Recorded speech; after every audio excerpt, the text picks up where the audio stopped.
Good morning, everybody. You are tuned to Computers 2K now on the Nissan Communications Network. I'm Amnon, your host for the next few hours, along with Mike. Hello. Hello. And Spence is here. Good morning. And Bruce is picking his... What? Head, kind of... Just letting my guitar. Know. He's on his phone. Okay. I'm backstage. We just finished the opening set, so glad to be here. Our number is 919-518-9773. Computers 2K Voice on Skype. And today's show is being brought to you by that VidBlaster guy, Tom Sinclair, at www.vidblasterguy.com. The show is also being made possible by Bamboozer. Thank you.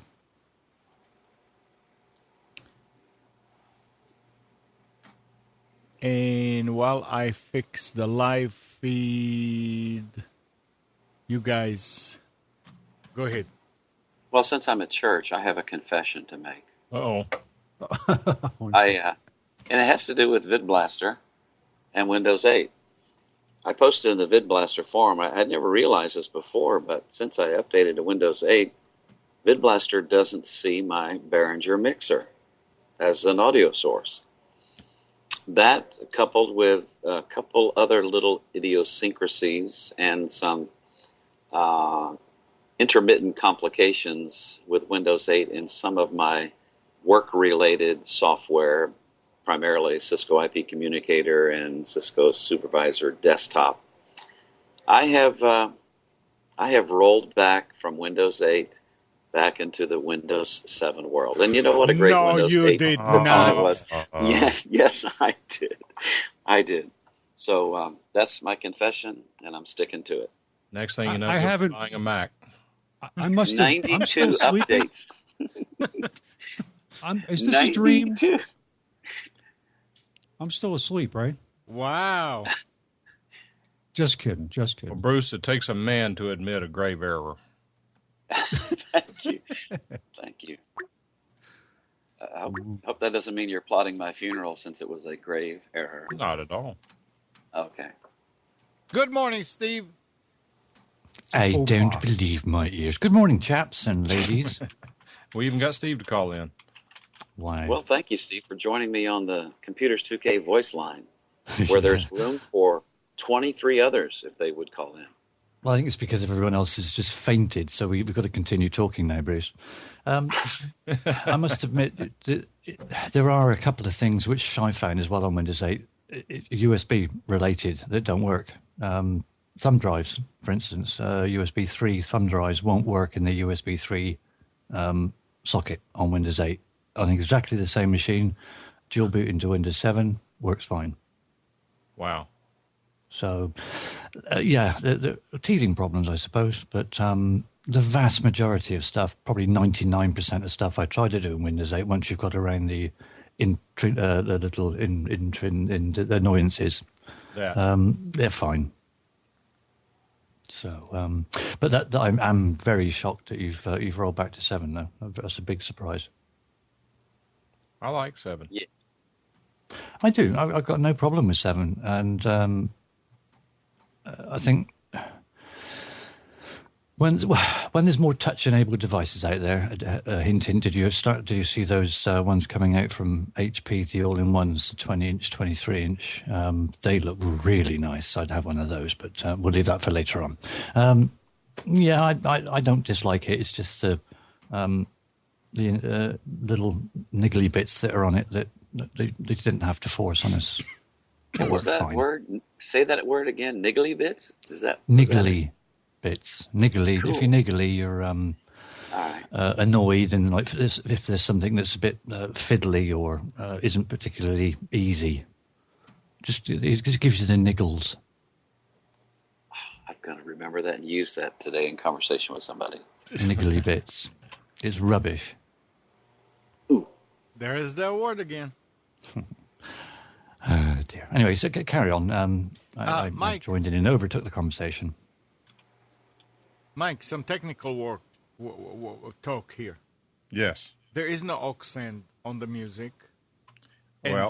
Or equivalent. And the music and what we're doing right now is on the same feed, the same channel. Because it's just another module in VidBlaster. So I just... Okay, then that's the problem. You can't... We'll talk about this off the air. Just Okay. remind me. All right. But I think that's probably the problem. Interesting. We'll test it after the show. It's not different than... Well, no, I meant to tell you last time I was Okay. on, but right. we'll test it. All right. Amnon, I stumbled across, as I was capturing video, I stumbled across some video I took of us at the Buzz back in, I don't know, it was the old studio with you, me, and Jim, and I also have some video of Ted. Wow. I want it. Yeah, it's not very long, but It doesn't matter. I'll edit it down for you. It's the opening of the show, and I just had the camera going for some reason. The length doesn't mean anything, apparently. What doesn't mean? So the length doesn't mean anything, apparently. No, it does not. I mean, if we have Ted on video, Sorry, that's my English, what do you call it? Innuendo. Good old British innuendo. British innuendo. Mm-hmm. Any English person out there now probably be giggling.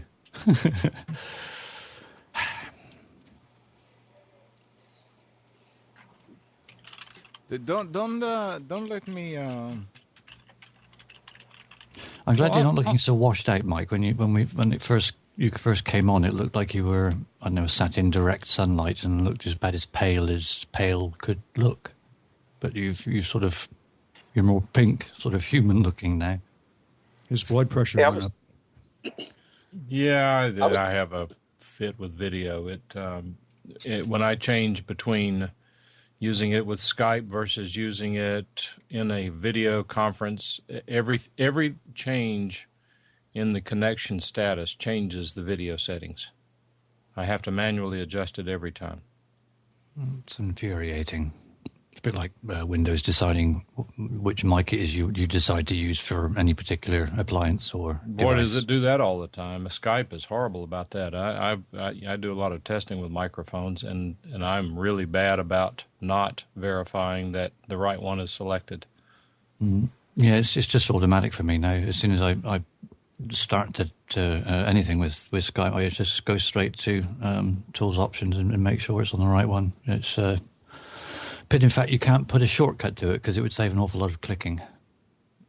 Isn't it interesting that since Skype is now owned by Microsoft, that it seems that every update contains some change that breaks something? Yeah. And that was kind of nice when I updated my my HP desktop and did the restore disk. It reinstalled Skype 5.5. And I immediately went into Tools and Options and Advanced and turned off automatic updates. Good on you. Yeah.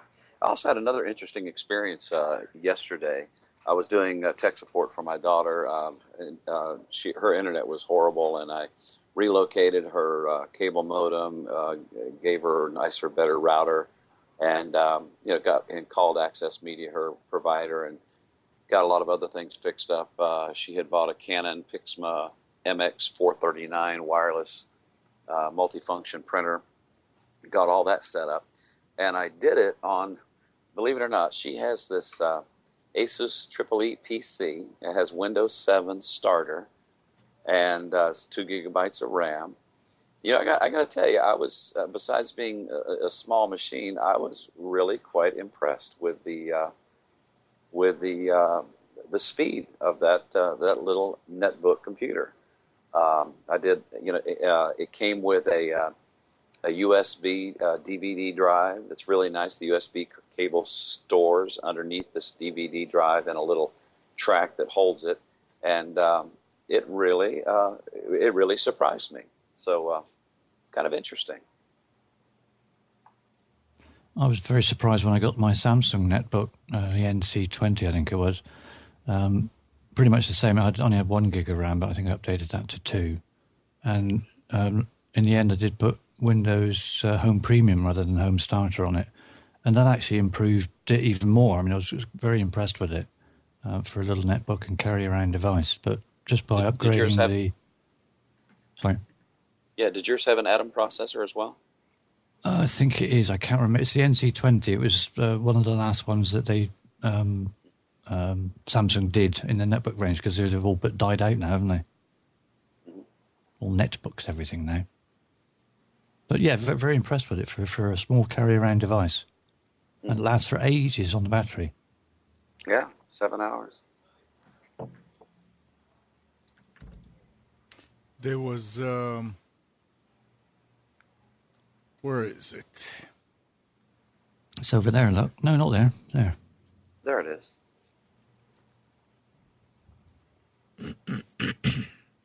An 18-year-old from Saratoga, California, has won an international science fair for creating an energy storage device that can be fully juiced in 20 to 30 seconds. Wow. The fast-charging device is so-called supercapacitor, a gizmo that can pack a lot of energy into a tiny space, charges quickly, and hold its charge for a long time.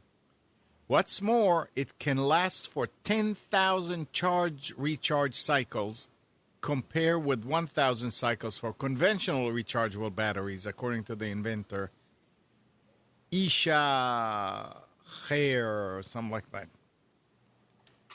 But 20 to 30 seconds.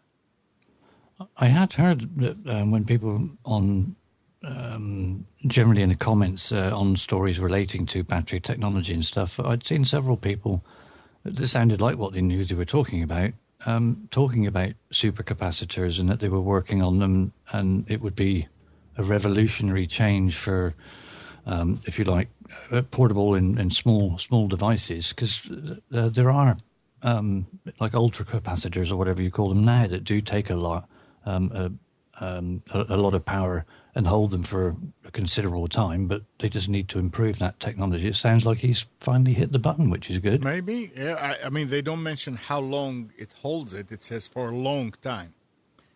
What does it mean for a long time, and at what drain? You know. Yeah, what kind of power and amperage is Right. it being stored? So, but if it's a step forward and they're saying it's good, then good. I remember listening to a podcast a couple of years ago when they talked about supercapacitors and some new breakthrough technology with lithium-ion batteries, because they said the issue with storing energy in a lithium-ion battery is that the charging time is very long, and that it's hours and hours and hours to reach full charge. And they had come up with some new technology in a lab at MIT where they could flash charge the battery, where it could be charged in just a few seconds. And the supercapacitor is a way of charging it. So theoretically, you could have a battery unit that had a bunch of supercapacitors in it that they could be used as needed to flash charge the battery. So the battery would be capable of delivering energy slowly over a period of time, which a capacitor cannot. So the combination of both, the supercapacitor and the rapid charge battery, could solve a lot of issues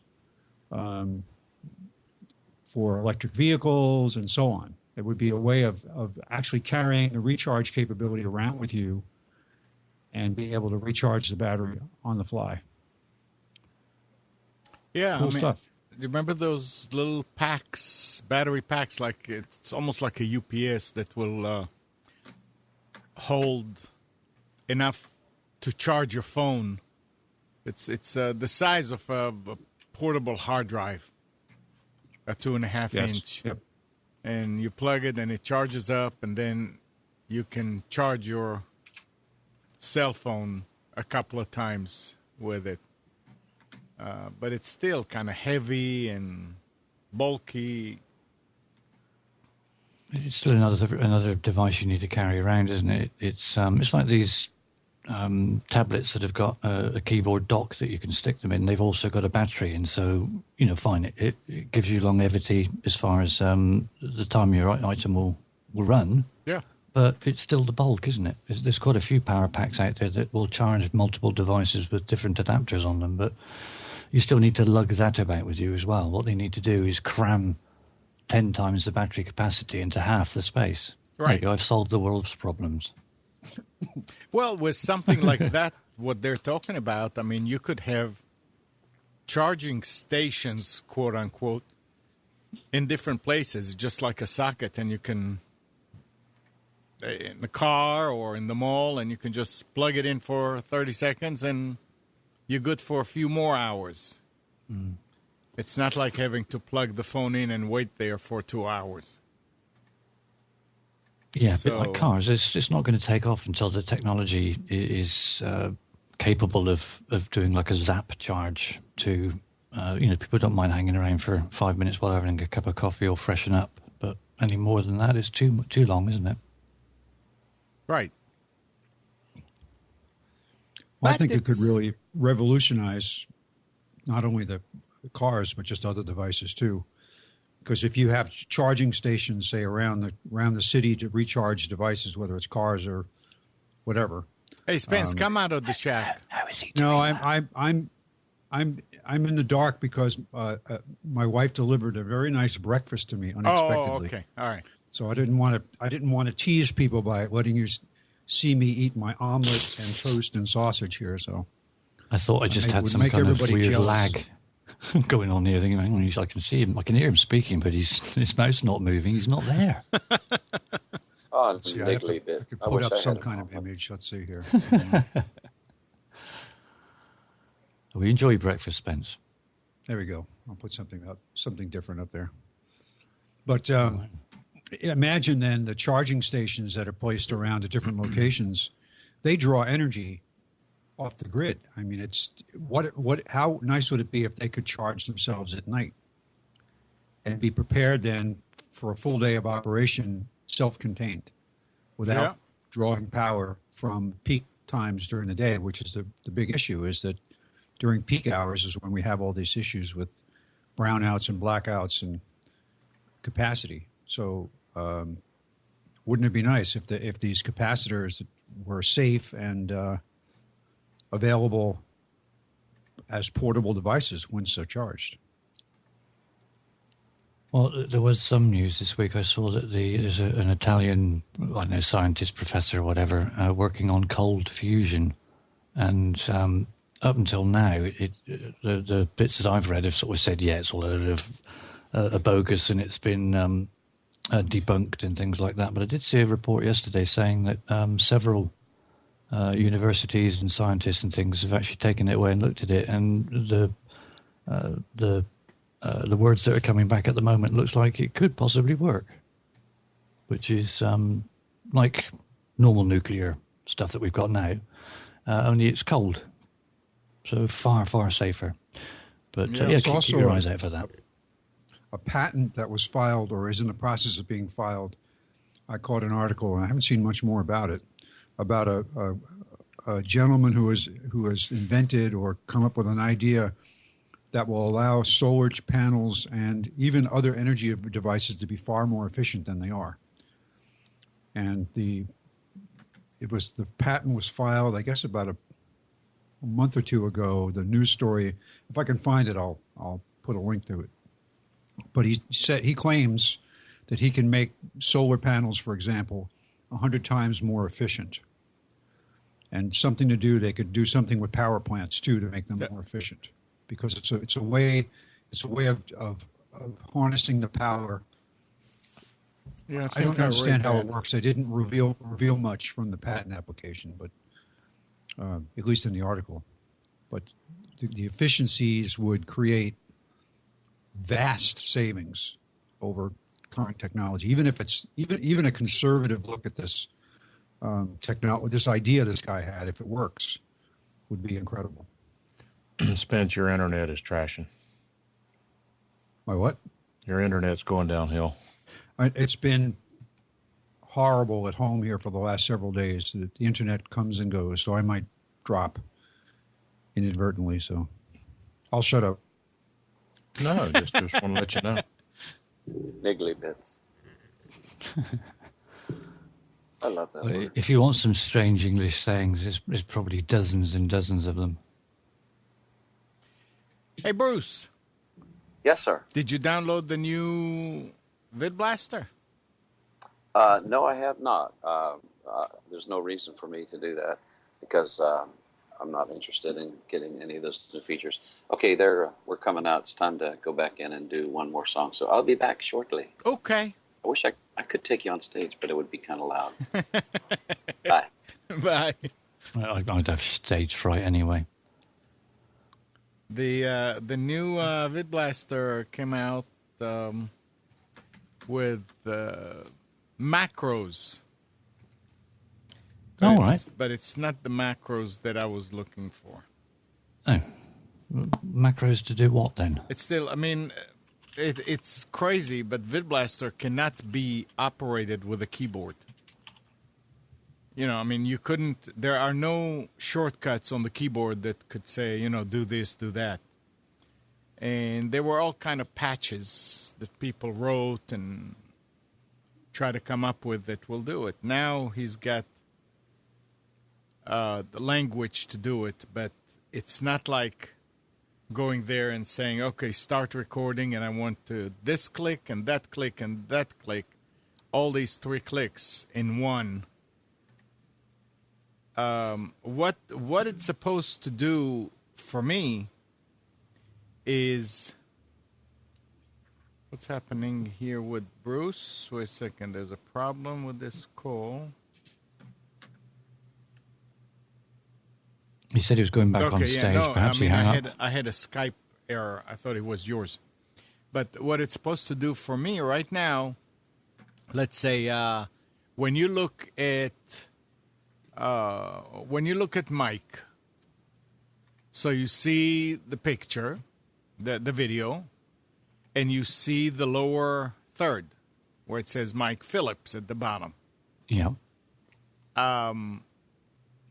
To get to the point where I can just click here, click here, click here, like that, it takes 3 modules to do that. And remember, VidBlaster, you pay according to how many modules you have. So you try to save modules. It takes the video, Mike's video, which is a camera. Then it has a module that has the lower third, which is the graphic with his name on it. And the third one combines them both together so that it displays the video and the lower third in one shot. If you remember in the early days, I used to do it manually, and a lot of people probably notice that every now and then there will be maybe Spence's and Mike's lower end, one on top, lower third, one on top of the other. Because I would have to go and click, click, click, click. I'd have to turn down, when I go from Mike to Spence, turn down Mike's lower third, turn on Spence's video, and then turn on Spence's lower third. So what this is supposed to do for me is, in a way, save some, because I'll be able to do with one thing till it start this and this. So it'll save a module for each person. It's a lot when you're thinking about the licensing. Yeah, well, if you can reduce the number of clicks and also attention that you need to pay to it while especially if you're the host, then that's got to be a good thing. Right. But the thing is, I'm no programmer, and this takes programming what's called the API. It is a language that you have to say camera 1, comma, true, comma, So, and there's no actual samples anywhere yet. But I would argue, Amnon, that ultimately that programming is a one-time thing that's probably not any more challenging than some of the PHP things that you do. I know. It's just that it just came out. I didn't have a chance to look. I couldn't find any samples anywhere to say, okay, if you want to turn camera 1 and lower, video effect 3 and video overlay 2, then this is the syntax.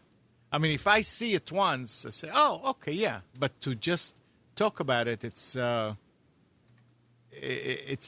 easy for me to understand it when somebody's telling me. I need to see it and then do it once, and then everything's fine. But it's interesting that finally he came out with it. I mean, I remember a few months ago when I was asking him about being able to tag a lower third to a camera module, he was saying, well, you can do it just with the modules. You can just use the source overlay, which is the third module to combine the two. And I guess finally he gave in to pressure. But it's nice. Can't wait to use it.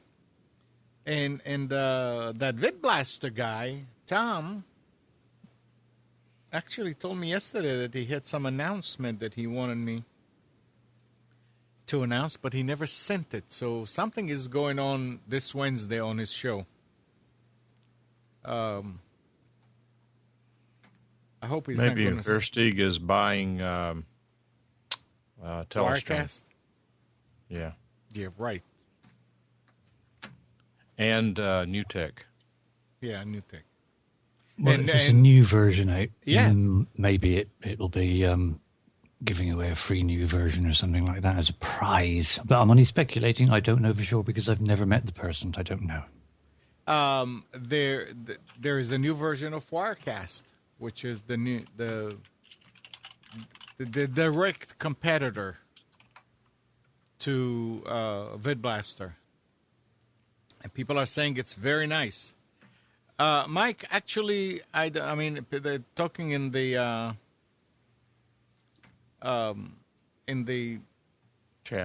chat about glasses. It's not that they're not. These are just the $1 reader glasses. They're not reflective. But if you want to see them reflect, then here is the reflection. I actually, when I put them on, you can see over here. I can't hear you. That's right. You can because I'm not. But you can see what I'm doing up here. I don't put them directly on my ear. I put them a little bit higher than my ear, so it puts an angle on them, and then they don't reflect. It's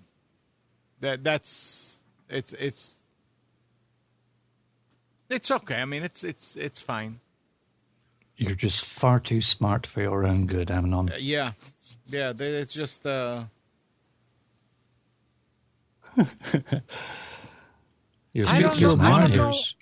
don't know how that may be. I mean, Spence is saying that my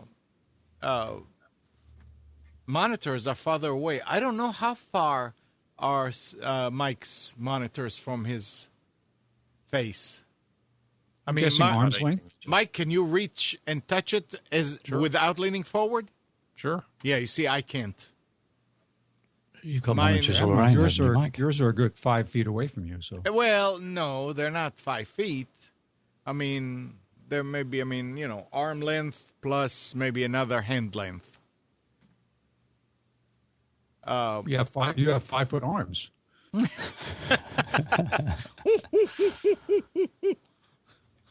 But yeah, it's just a trick that somebody told me about one time, and I tell it to a lot of guests on the show, on the other shows, when they're reflecting. I tell them, just raise it up a little bit, and it will not reflect.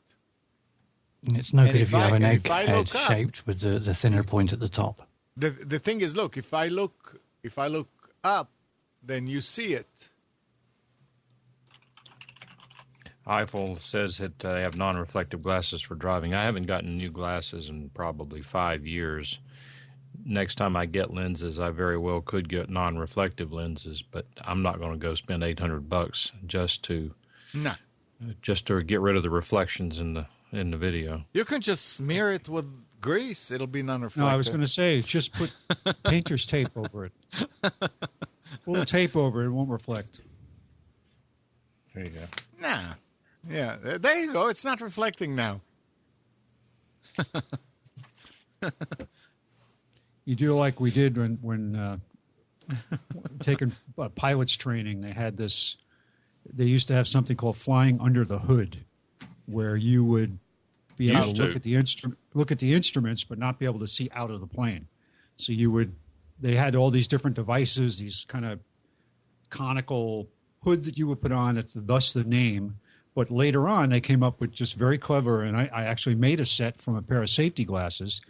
You just scratch the portion, you figure out where the line needs to be, and everything above that line is all scratched and opaque, and you can only see out the bottom. So you would wear these glasses, you wouldn't be able to see outside, but you'd see the instruments. When you were doing your instrument training, flying without visual clues. That's interesting. I've seen some old people that are driving cars like that. They can barely see over the steering wheel. That's what. Yeah. Well, my speed is good, and the radio is tuned correctly. I know he indicated. All right. Before I forget, U.S. Rover is saying that the VidBlaster is Tuesday, not Wednesday. When is the last time you watched the show, USS Rover? It is actually on Wednesday. He moved it to Wednesday about a month ago,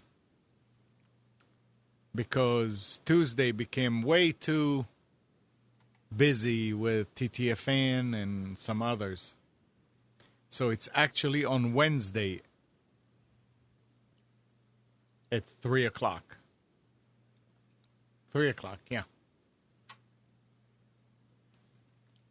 So USS Rover, if you're going... Okay, well, you've been busy, yeah. So that's just so you know, if you go there on Tuesday and it's not on, don't despair. But at least you will not have missed the show. Right. 919-518-9773, Computers 2K Voice on Skype. Remind me when Bruce gets back to bring up the X-split topic about flakiness. I need to remind you, huh? Yeah, I want to make sure. What am I now, a secretary? Yeah. You're a sticky note. Stinky note. Let's see, what else do I have here? Well,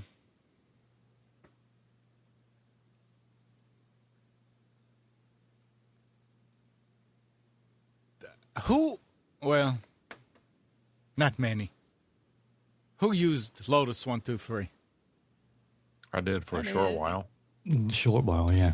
In 2012, IBM started retiring the Lotus brand. Now, 123, the core product that brought Lotus to fame, takes its turn on the chopping block. IBM stated, effective on the dates listed below, June 1st, 2013, IBM will withdraw from marketing part numbers from the following product releases licensed under the IBM International Program License Agreement. IBM Lotus 123 Millennium, Millennium Edition version 9. I didn't even know that they're still marketing it. IBM Lotus Smart Suite 9 and Organizer version 6. Further, IBM stated customers will no longer be able to receive support for these offerings. After September 30th, 2014, no service extension will be offered. There will be no replacement programs. I guess the only reason I can see that they're doing it is because usage has declined. People are probably using Excel or Google Apps, I don't know, whatever. And because I'm finding it hard to believe that IBM will just not provide replacement or extensions or whatever if businesses actually depended on this particular spreadsheet. What do you guys think? I think that corporations always make the correct choice in determining their customers' needs, and they must have done that. You could have said that in a robotic Yeah, voice, yeah. Spence. Yes, Spence, put your tongue back where it's supposed to be. But no, I mean seriously, it's IBM. I mean, if they could still make money from this, they would keep it alive. Well, look, as a prime example, look at XP. How many times have you extended that and said that they weren't going to do it again? That Yeah, was, true. Microsoft, anyway. True. Well, I think that was a reaction to a market change, I think. Listen to Brent. He said, I have a couple of machines where I work that still have OS2 warp. Whoa. Man, Flipping heck. I can remember messing around with that in the 80s. Yeah. I remember going to an OS2 class in IBM down in Dallas, and they were teaching OS2 2 something, but that wasn't the latest version. And they had come out, and it had been months since the other version came out. And we got to the class and said, well, how come you're not going to teach us the new version? Because there were significant changes. Oh, well, we haven't updated the class yet. So why are you teaching it if this isn't the one that you're selling? I actually worked for IBM at the time, by the way. And it was just, we sat there and go, why are we taking this class? Oh, well. Did you ever come up with an answer? What, did you ever come up with a what? Answer. No, the answer was that they hadn't gotten around to updating the class. It was a process that took months to update. Yeah. They'd have to set people aside to rewrite the class. And it wasn't an extensive class. I mean, it wasn't like, they had a lot of materials and everybody sat at a workstation. You went through and did these exercises, and it wasn't just an overview. It was a 1-week intensive class where you did installation, troubleshooting, and so on. It taught you how to install and use and troubleshoot. It was meant for people who were doing, like I was doing, service. So Yeah. Well, you get Back in the paid at the days end of the when- week, and there's coffee available. Who can complain, really?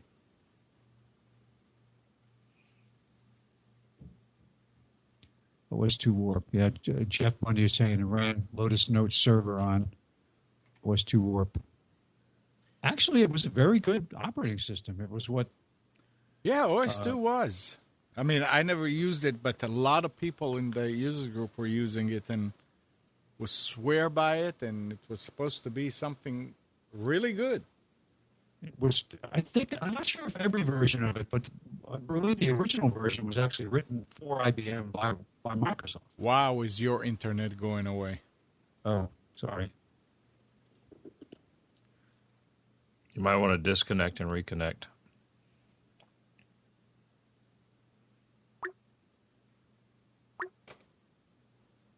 All right. I'm not sure it's going to make my internet problem. It's internet problems. It's not the machine. Oh, shush. Wait a second. Nick, let me hang up on you. Alrighty. And where is... What did I do with Steve?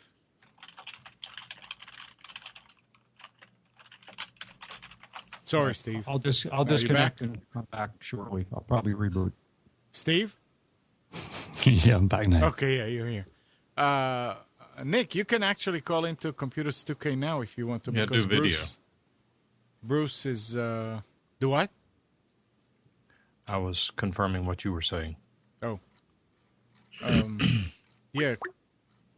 I sound okay now? Yeah. Yeah. Yeah, it's Awesome. We've been having at home. We've been having trouble with the cable and with internet for several days now, where it just comes and goes. You can do a speed test, and it'll be horrible, and the next minute it'll be great, and you'll be watching Netflix, and it will stop, no connection, and then 2 minutes later it'll work again. You can the DVRs have been acting just bizarre. So we know. Well, maybe your problem will manifest itself once and for all, and they'll get their butts out there and fix it. Well, my daughter was correct last night in saying to me, "Dad, are you logging all this?" And I was like, "No, I haven't been." Because during the day, when I'm home during the day, it's not that much of an issue. I think it's probably got to do with usage in the evening when everybody's watching. Well, it's 9:40 on Sunday morning. I don't know how that would be the case. That's true. That's true. I wouldn't worry too much about logging it that much, though, Spence. I expect the government's doing it for you. Yeah, you're probably tapping into your internet connection, monitoring your surreptitious activities. It's those comments I made about the IRS that are getting me in trouble now. And they looked at the organizations that I donate money to. Well, the good news, speaking of the IRS, is if you ever get into trouble with them and you don't have an answer, just say, "I'll get back with you." Yeah. So I refuse. I've done nothing wrong, but I refuse to answer any questions. Yeah. We'll be around to pick you up. On behalf of national security. Hey, Nick. Hello. How's everybody doing? Awesome.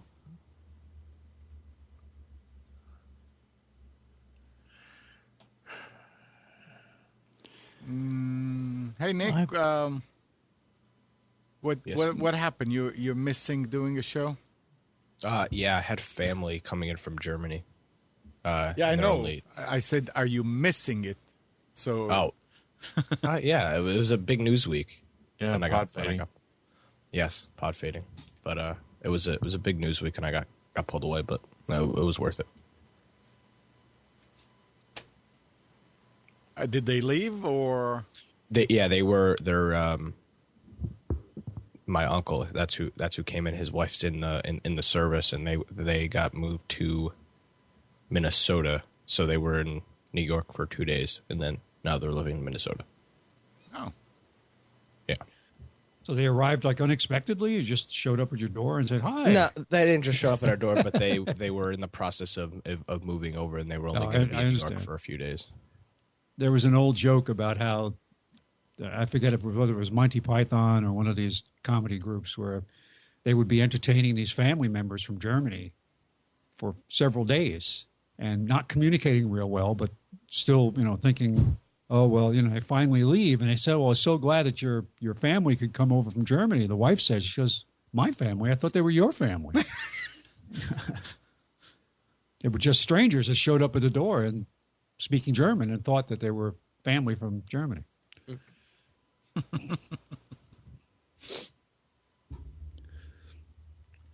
Oh, well. So you have some news, Nick? Not really. It's all gaming news. Well, that's still news, only interesting to perhaps a small segment of a large segment of the population, but it's still news. Don't put yourself down, Nick. So what do you guys think about the new Xbox? You tell us. Enough of a serious question. What's the big deal? I mean, There why? isn't. Was it worth the 9-year wait? Nope. Not at all. Really? What does it do graphics, that the isn't it? previous version doesn't do? Nothing. Is It's this got just older a marketing graphics, hype? isn't it? Just gives you the access to put HDMI in. It's a complete waste of money and waste of time. Very, very disappointed. It allows you to interact with other friends and social people, doesn't it? Yeah, but the original I can do that now on my Xbox. Oh, but that's because you've rooted the thing, isn't it? No, I'm using it stock. But I don't know. Really? Everybody says it's so great, and I don't know. Just seems like a waste.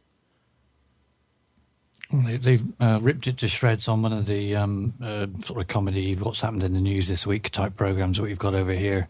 So I mean, I don't game, so I don't know anything about it. But they pulled it to pieces basically and made a big hoo-ha like they did in the press about it, and then just said it's a waste of time.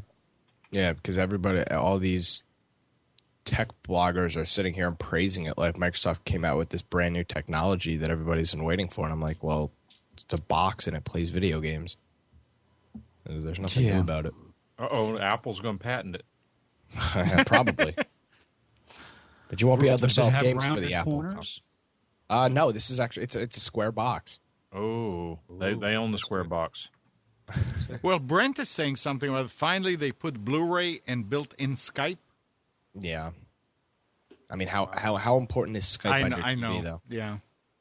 And Blu-ray, I mean, Blu-ray's fine and all, but I mean, if you getting an Xbox is the reason you're going to start watching Blu-ray. Blu-ray technology has been out for a while. Yeah. Probably already have a Blu-ray player. And the Blu-ray players on those devices aren't great anyway. There's lots of issues with the one on the current PlayStation. It doesn't play certain Blu-rays because there's format issues and everything.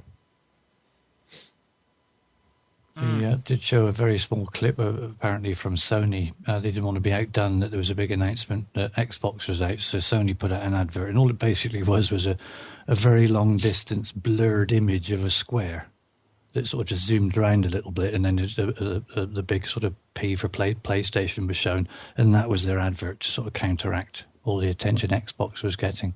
You know, because Sony's not good at running press conferences. They did their 2-hour press conference and didn't show anything. They showed the controller. Then they're all pissed off that Microsoft showed theirs. Well, they got to keep in profit somehow. Yeah. So I guess this Friday there's going to be a show that you will be coming down on it big time, huh? Yeah. I don't see it. It's like brand new technology and everybody just jumps all over it. And I don't know. I'm not one of those people. For those of you that are interested in more gaming news stuff, Nick hosts his own show on radargaming.net on Friday evening at 7 o'clock. So if you just go to radargaming.net and get involved. Thank you. Yeah. No, thank you. That's interesting. That's a good piece of information for people that have it and are just like to play games. There's really no reason to upgrade. Yeah, and they the thing is during the press conference they didn't really put any stress on the games at all. It was more about Skype, watching TV, and Connect. So for somebody like me who's a hardcore gamer, I'm like, well, they obviously don't care about me because they didn't mention anything about gaming at all, which was a little disappointing. And the Xbox was conceived for gaming, right? I mean that's what I thought the point of it was. Not anymore. Wow. Nope. It's meant to sit on your TV stand now and do Skype. It's a warm and squishy box now. Yeah. Spence, did you see the message from Bruce in the chat? What's that? No, I'm looking now. Bruce from New York. Private message. I didn't send him a private message. Well, he's just saying that he can't talk to you on your private message. Anyway. Where is Bruce in New York? Bruce is in Hop Hog, New York. Ah. And our He Bruce and I is were back, too. friends literally from birth. Spence, you wanted to know when Bruce is back. He is. Hello, Bruce. Hello, I'm like a bad penny. I keep turning up. And I asked Amnon to tell me when you were back because I wanted to talk about the X-Split issues. Oh, yeah. Yeah, because I've been noticing since I'm not sure if it's since XSplit updated. I assume it is. I just, to be honest, the last few weeks, there are certain things I haven't paid close attention to. But the last week and this week, I'm noticing that I get this interrupt issue that is can be absolutely mind-numbing, where and it varies. It could be 2 seconds, it could be 4 seconds, but my cursor will freeze for about a second, And if you're typing, it will freeze that. Whatever you're doing, it's just it steals the interrupt and holds it. And it turns out it's expert. Yeah, and it's intermittent. Yeah, I've experienced the same thing. I keep XSplit running most all the day long because I use it to send video to Skype. I also use it to send video to Hangouts. And if I'm doing a Zoom conference call, I use that as my virtual camera there as well. And every once in a while, that will happen, maybe once or twice a day. And, you just wait a little while and it comes back. Now, they did release, they've got a new beta version out. It's for a group of testers. It's 1.3. And when I get back home, I'm in the since I'm restoring my desktop, I haven't put all the programs back on it, but I'm going to put the new testers group 1.3 version on there and see if that fixes that. So what did you do, Spence? Unload it? No, I'm still using it that way. Yeah, it's just niggly bits. You deal with it and it goes away. You say it's only a couple of times a day or session that you use it, is it? Right, just a couple times a day, and it seems to involve when I'm going to a site that has something else loading on it. I don't know whether it's Java or some Flash component or something else like that. I will tell you this, that we use a program called Calabria with Cisco where we can, we say all calls are recorded. So as a manager, sometimes I have to go back and listen to a call to make sure, that what the customer said, the person said, in fact, whether it happened or not. And what's interesting is that with Calabria, they've not gotten Calabria to work well beyond Java 6.33. Well, they've got Java 7.1, 7.2. And so I actually had to roll back my Java installation, which I know creates some security issues for me, but there's no other way around it in order to use this very important program that's part of my job. So, well, you don't have any choice then, do you? Sometimes not really, no. You've got to run with your fingers outside the box. Yeah. I get the similar problem sometimes when I'm using Opera as a browser, because I use Opera primarily as a browser because I've just been so used to it. In fact, I bought it all those years ago when it was for sale, and I've continued to upgrade and use it. And I get that occasionally. I'll open a web page or something will happen on a web page, and the whole machine just stops. Can't move the mouse, can't do anything. Or occasionally you might be able to move the mouse and click, but nothing else happens for a good 20, 30 seconds, and then all of a sudden it's back again as if nothing had happened. It's very strange. Speaking of Opera for Android has been beta until this week. It's now out of beta, and you can download Opera browser in the Google Play Store if you want to try it. Opera all these years has been beta? No, I'm talking about on the Android device, the mobile version of Opera. Yeah. I think I originally started with Opera when it was version, 5, I think. All those years ago. It's up to 12, I think, now. Is it still Java-based? It has Java, as lots of other, all the other browsers enable JavaScript. But you can turn that off and it's just very, very customizable. It's the most customizable browser I've ever come across. I thought it was written in Java. I mean, I don't know about the Android. No, not written in Java. It's I don't know. It's got all the the new stuff, WebP and the new video codecs and everything else like that, HTML5, all that built in. But I don't think it's written in Java. Hang on a second, let's have a look. Maybe they changed along the way. I mean, I remember the early days it was. Could be. Yeah, a musical technology thing. I just got, we sometimes our services are a different way. We just finished the first service and, we did an opening set and then we had to come back for a special song at the end. But I took some pictures and posted it. If anybody follows me on Facebook or on Blue Ridge Bruce on Facebook or on Google+. But we've got a brand new in-ear monitoring system. It's called MyMix, and it's really it's really interesting. I actually took a picture of my mix, and of course, what's interesting is each band member and each vocalist actually has their own My Mix box, and it mounts right on top of a microphone stand, and you can see everybody's mix, and you can rotate this dial, press the button, and you can raise and lower anybody's voice, anybody's instrumentation to get the perfect mix, for your like and taste in your in-ear monitors. And it's really amazing. All of these connect and are powered by Cat5 cables. And the vocalist in the morning, like we get here at 6:30, they got all their mix set up, and then they unplug the My Mixes and take them backstage where there are some Cat5 cables hanging on the wall that correspond to their station. Plug them back in, and then they've got their mix back and their wireless pack. It's just amazing, the technology. Even in the music world. I know we know there's MIDI and all kind of digital mixers and sound effects and things like that, but this is pretty cool. It's called My Mix. My Mix. So, My Mix. It's a lovely blue color. Is that mymixaudio.com?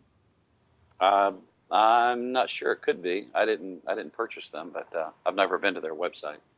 Okay, I did a quick search, and that's the one that comes up with the type of thing I think that you're talking about. Looks impressive. It is. You can. It's also got a slot for an SD card.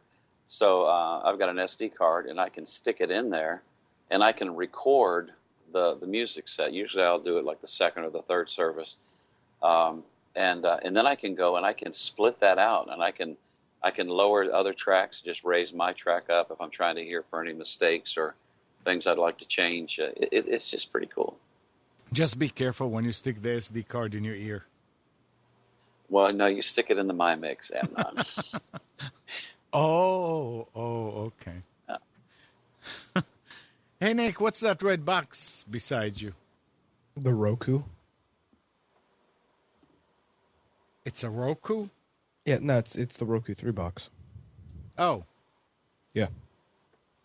Oh. I have the same box on the floor here somewhere. We could show them together. You could have stereoscopic. Did you hear back from them?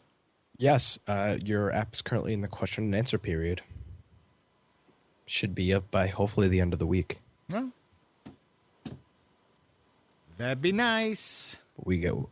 Andrew's app is now officially in the store. All right. But his is the video, right? Yes, his is the video app. Yeah, that's the next thing we need to do. Yep.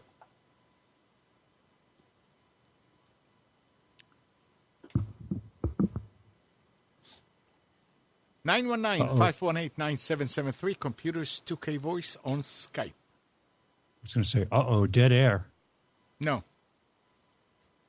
it's fine.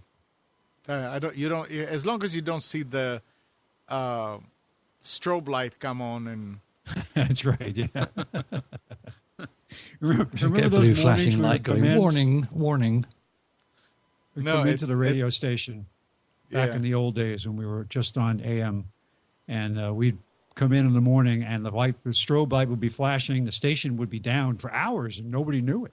The strobe, if there was dead air for more than a minute, a strobe will start flashing in the production room to let you know, hey, something is wrong. And you go over to the switching device at a remote switcher that would control the transmitter site and would tell you the status of the transmitter, and you get to it and say down. And try to get somebody over there to... And Mike had to deal with this for years, I guess. Right, Mike? Deal with what? Dead air and restarting a transmitter and... We rarely had any dead air. Oh, okay. Ooh. I guess it's just a Don Curtis thing. He doesn't care. Now. Seriously. That's not even a criticism. Don is a brilliant guy when it comes to marketing radio. he made it clear to me that you don't even need to have a radio station on the air to go sell advertising. He got a grant for a new radio station. He was out selling advertising before it even went on the air. Huh? Whatever works. Sure. Hey, Mike, you weren't here last week, but did you hear? Did you hear that? Did you hear that North Carolina passed some kind of a bill that will prohibit Tesla from selling in North Carolina? I did not. What was the bill and why was it passed? Because they are not selling through dealers. They are selling directly to customers. Okay. I guess some dealers with power got together and passed the bill that... well, now, before we assume that, let's get all the details. I don't know. That's directly anti-competitive, and if they've done that, then everyone who voted for it ought to be strung up. But let's get all the details before we start running. Go ahead and get it. But in the meantime, go ahead and find it. It's just North Carolina Tesla bill, whatever. But I came across a nice story here also about Tesla. It says Tesla Motors announced today it has completely repaid the $465 million loan from the U.S. Department of Energy the company received in 2010. The funds were generated by Tesla through a recent sale of their stock, worth close to $1 billion. The stock price has risen sharply after the company reported its first profitable quarter, and the stock still sits around roughly 50% higher than before their earning. Today's payment of $451.8 million finished off both the loan principal and its interest 9 years before the final payment was due. I mean, these guys went and said, we're going to pay it off. I mean, they could have held for another 9 years. But how much grant money did they get? Not loan money. 400. Well, I don't know. It's no. Right. Different. This includes interest, so I have no idea. But they're eventually going to run out of Hollywood nitwits and millionaires to sell to. So yeah, did you go out and buy some of their stock, Amnon, since it's such a great value? No. Right. I mean, this that whole thing is smoke and mirrors, because all they've really done is shift the risk to the stockholders. Now, if you were I don't know anything. I have no knowledge at all of the internal workings of the organization. I'm just purely speculating about something I have no idea, except to say that if let's assume that we all here owned Tesla and we decided we were going to grab our money and run and hang somebody with the bill, would you rather hang investors or would you rather hang the government? Probably investors. There you go. Yeah. Say that's what they're trying to do. Don't yeah, but know they that. could. But they could have done both. They didn't have to pay that money back. Well, they could have waited another. You know, they could have used that money. But what the idiots out there are trying to say on this case, the part that I heard is that one example of someone paying the money back, and I'll tell you another example, but one example of a company paying money back does not validate government's ability to use taxpayer money to fund highly speculative ventures. No, it doesn't. I didn't say it did. I didn't say you said it. You said you did. You did say it. Yeah, I mean, the CEO said, I would like to thank the Department of Energy and the members of Congress and their staffs that work hard to create the ATVM program, and particularly the American taxpayer from whom these funds originate. I hope we did you proud. I mean, all I saw was a picture of a Tesla on TV. I've never seen. They did me proud by building an electric sports car that I can't afford and can never afford. Oh, is that what I see? I don't know much about it. So It's only They're extremely expensive. how much? Baseline. $58,000. Well, That was more than that. Yeah, that's baseline. No, That's the 80,000. I think it's typical, isn't it? I did read somewhere that they are working on getting out a car that's about half that cost. With Tesla all Model the S, technology that they've been 57,000. working on. Tesla Model S, $57,400 electric sedan goes on the sale in summer 2012. It's a big car. What did you just say? Summer 2012? Yes, this is an old article. Oh, Yeah, their original one was a very high end, expensive, like on the order of like $250,000. Like an Aston Martin type thing, wasn't it? Yeah, it was a 2-seater. It was a hell of a fast car. I mean, it was like all electric, and it was like 0 to 60 in 3 seconds, some crazy thing like that. How long would the battery last? 2 About minutes. 5.5 minutes. No, seriously. Oh, I don't know. It was somewhere in the order of like 60 or 80 miles. Yeah, it wouldn't 100 be any miles. more than 100, not on that kind of torque and speed. So, Mike, did you get the story about the bill? Well, I'm reading it, trying to figure out. It's not the be all to end all that you think it is. It looks like it could be problematic for Tesla, but before I even reading about it, if I want to buy one of those cars and 48 states don't allow me to do it, I'll go to the 49th state, buy one, and drive it home. What's the question? Right, I know. That's what I That's it how seems like stupid it was just to make a statement kind of thing. I mean, can go. Yeah, The what? that's all it is. That's all it is. It's just trying to make statements showing that, hey, we can do whatever we want. There we go.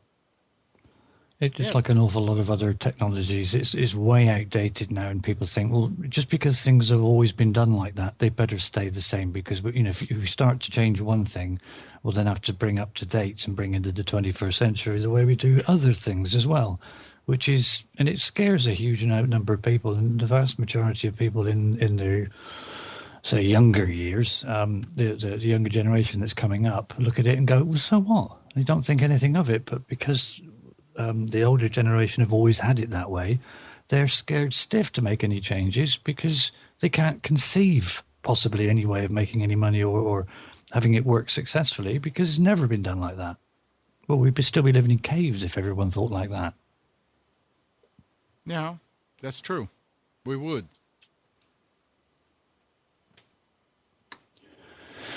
I look forward to the next 5 to 10 years when you're starting to get the people that are coming up that are starting to get into politics and starting to get into positions that they can actually start shouting and making change and scare all the old folks so they have heart attacks and die.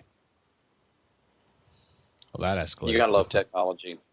My Android phone knows that I travel to Melbourne, Florida every month, and I just got a riptide warning for Melbourne, Florida in my notifications.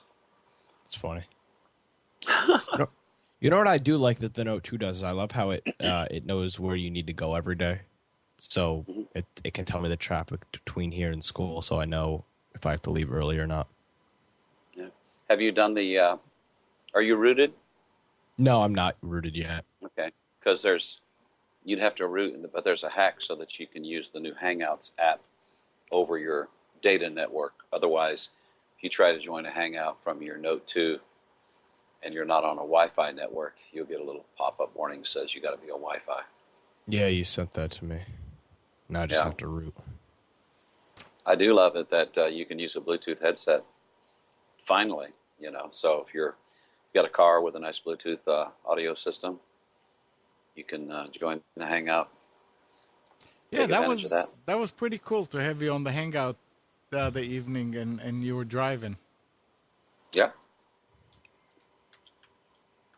Since Bluetooth's been improving, with Bluetooth 4 now especially, there seems to be an awful lot of products coming out that have Bluetooth enabled, especially for audio. I wouldn't say connoisseurs, but people that like better quality audio transmitted over distances, wireless and stuff like that. Long time coming. Talking Bluetooth and wireless advancements and all that. This is for you, Steve. The BBC reports that some customers of UK retailer Marks & Spencer have reported that the store's contactless payment terminals have debited their cards despite being in the bags or pockets, sometimes paying twice when they have used another payment method. The cards are supposed to work only when the card comes within 4 centimeters, which is less than 2 inches, of the terminal. Customers of fast food chain Pret-A-Manger have been reporting similar problems, and in both cases cited the customers weren't even aware they had been issued with NFC-enabled cards by their bank. So you can walk into a store and buy something, and you come out and you want to pay with your American Express, but you have another card in your pocket, and the machine charges that automatically without nobody knowing, and the attendant is taking your American Express and charging it. Well, I just got my most up to date, the newest, the renewed card come through for my debit card this week, and I looked at it and sort of looked at the documentation that came with it, and that is a contactless card. Yeah, so I read through the documentation on it, and it's only for purchases up to £20. Yes, it should only work when it's within 4 centimeters of the contact terminal, so you don't actually have to take it out of your wallet, but just, put that on top, as it were. I mean, they show you the picture of you holding the card and putting it very close to the terminal, but you just walking past a terminal. And think about it. I mean, I think it's way open to abuse, because the assistant could punch in, I don't know, $15.99, whatever it might be, and you happen to walk past the checkpoint or the till pay point area just as she's punched that in, and hit the button to say, oh, you're going to pay with contactless card. If you happen to walk past the terminal and for some reason the amplification of it's been turned up, your card could get charged. Right. She's got no idea, because she hasn't seen, the person behind the till. As far as she's concerned, it's no problem. It's been paid. That must have been the person, because you took your wallet out and went towards it. But if when you get there it already says, thank you, transaction completed, you're not going to wave your wallet there again, are you? You're just going to think, oh, good, I got away with that one. That's if you're obviously. Yeah. I wonder if you can wrap it in aluminum foil. There are wallets out there, aren't they, that you can wrap or put cards in that are RFID things that don't allow you to pick the thing. But I must admit, I am quite worried about it. It's like these sensors as you go out of shops, the alarm sensors. Who's to say that they can't ramp the transmitter receiver power of those up so that it is more than 4 centimeters? Who's to say that they couldn't ramp it up so it's 4 meters? Yeah. In which case, you just walking down the street or past a shop or whatever, they could be monitoring, who's walking past or charging you willy-nilly. You get some nefarious person that, just targets one person, walks through one of these mobile things, like one of these square payment jobbies, that could be walking down the street and charging everyone that's got a contactless payment card in their pocket. That's quite scary, isn't it? Oh, yeah. Well, welcome to the 21st century, everybody. I'm thinking of sending mine back and saying, no, thanks, I don't want contactless. Give me a normal one. I mean, it's I don't know what's the great thing about it. I think the object is, it's like, not carrying money, not having to, so you have paying with a card. So you've got that security, and you've got chip and pin, which we use over here. It's just the next logical step forward, that you don't even have to take your card out. So it makes it more convenient. Well, I would soon have a little bit more security in that sense. Go as far as looking at how stupidly you go with anything that might be, inverted commas, terrorism, and do that for security for our benefit as well. Mm-hmm. Not everyone wants contact cards. Ask the people, and those who do want it, let them have it. Don't issue it as standard. You're just pushing us into a corner where we're going to get ripped off, as if you don't rip us off enough. Right, and they'll probably give you a refund, but in the meantime, they got to use your money for a week or 2 or a month. I don't know. How many times can they charge you £20 before they, before you get your statement and realise that you've been charged every day for the last, 20 days? Yeah, and that will also hurt the merchants, because he said, I'm not going in that store again, and I'm not even getting close to them. Well, there's because we've got this chip and pin over here where, years ago you have to sign your name and then you look at the signature. Now they've got a chip and then a secret pin. And they say that if the card is used together with the pin, which only the person that owns the card should know, they then dispute the fact if it has been used by nefarious or it's been stolen or whatever, and say, well, because the PIN was used, then we don't agree with this being a fraudulent use. Yeah. You've obviously given your card to somebody, and people are having a hell of a battle over here trying to argue their case, saying that, well, it wasn't me that made this purchase. Well, it must have been because you used the PIN or you gave the PIN to somebody. It's not getting better, and it's not making us more secure. It's making it worse. Yeah. Absolutely. They don't seem to care. You don't use chip and pins in America, do you? They do use. With a debit card, do you have to sign a sales slip, or do you put in a PIN number? It depends. If it's some retailers now under a certain amount, they don't require you to sign a credit card. If in some cases it's under 10, 15, 20. I know one store I went to was under $50. You didn't have to sign. It's just asking for trouble, isn't it? I mean, as if there isn't enough credit card and debit card fraud already, and identity theft. They just keep adding to it. Ludicrous. We went to Costco yesterday, and the bill was like $138, and he ran it through the card and gave me the receipt, and I picked up a pen to sign it. He said, "You don't need to sign it." I'm saying, "What?" So it's getting to the point where you really need to worry about it. Well, I think they're trying to do it because it makes it convenient not only for us to a degree, but it's convenient for them, isn't it? Because it sort of simplifies the process. Right. You can only simplify it so much without making it, I wouldn't say dangerous, but open to abuse. Yep. Nick, do you eat at the cafeteria at school? I do. Do you pay with a credit card? No, I use a PIN code. Just a PIN code. Yep. Debit card. And who pays for it, actually? Wait a second. What different? The PIN code is given to you by the school, or is it by... No, it's given to me by the school. So the money goes to the school? So, yeah, my parents use this. There's this, third-party site. It's similar to PayPal. Right. You put money in it, and then it goes to this PIN code. And so that's got nothing to do with the school. It's like a third party. That's completely separate. Yeah, it's a third party. So all you have, and how many digits is the PIN? 4. Oh, jeez. Now, but wait.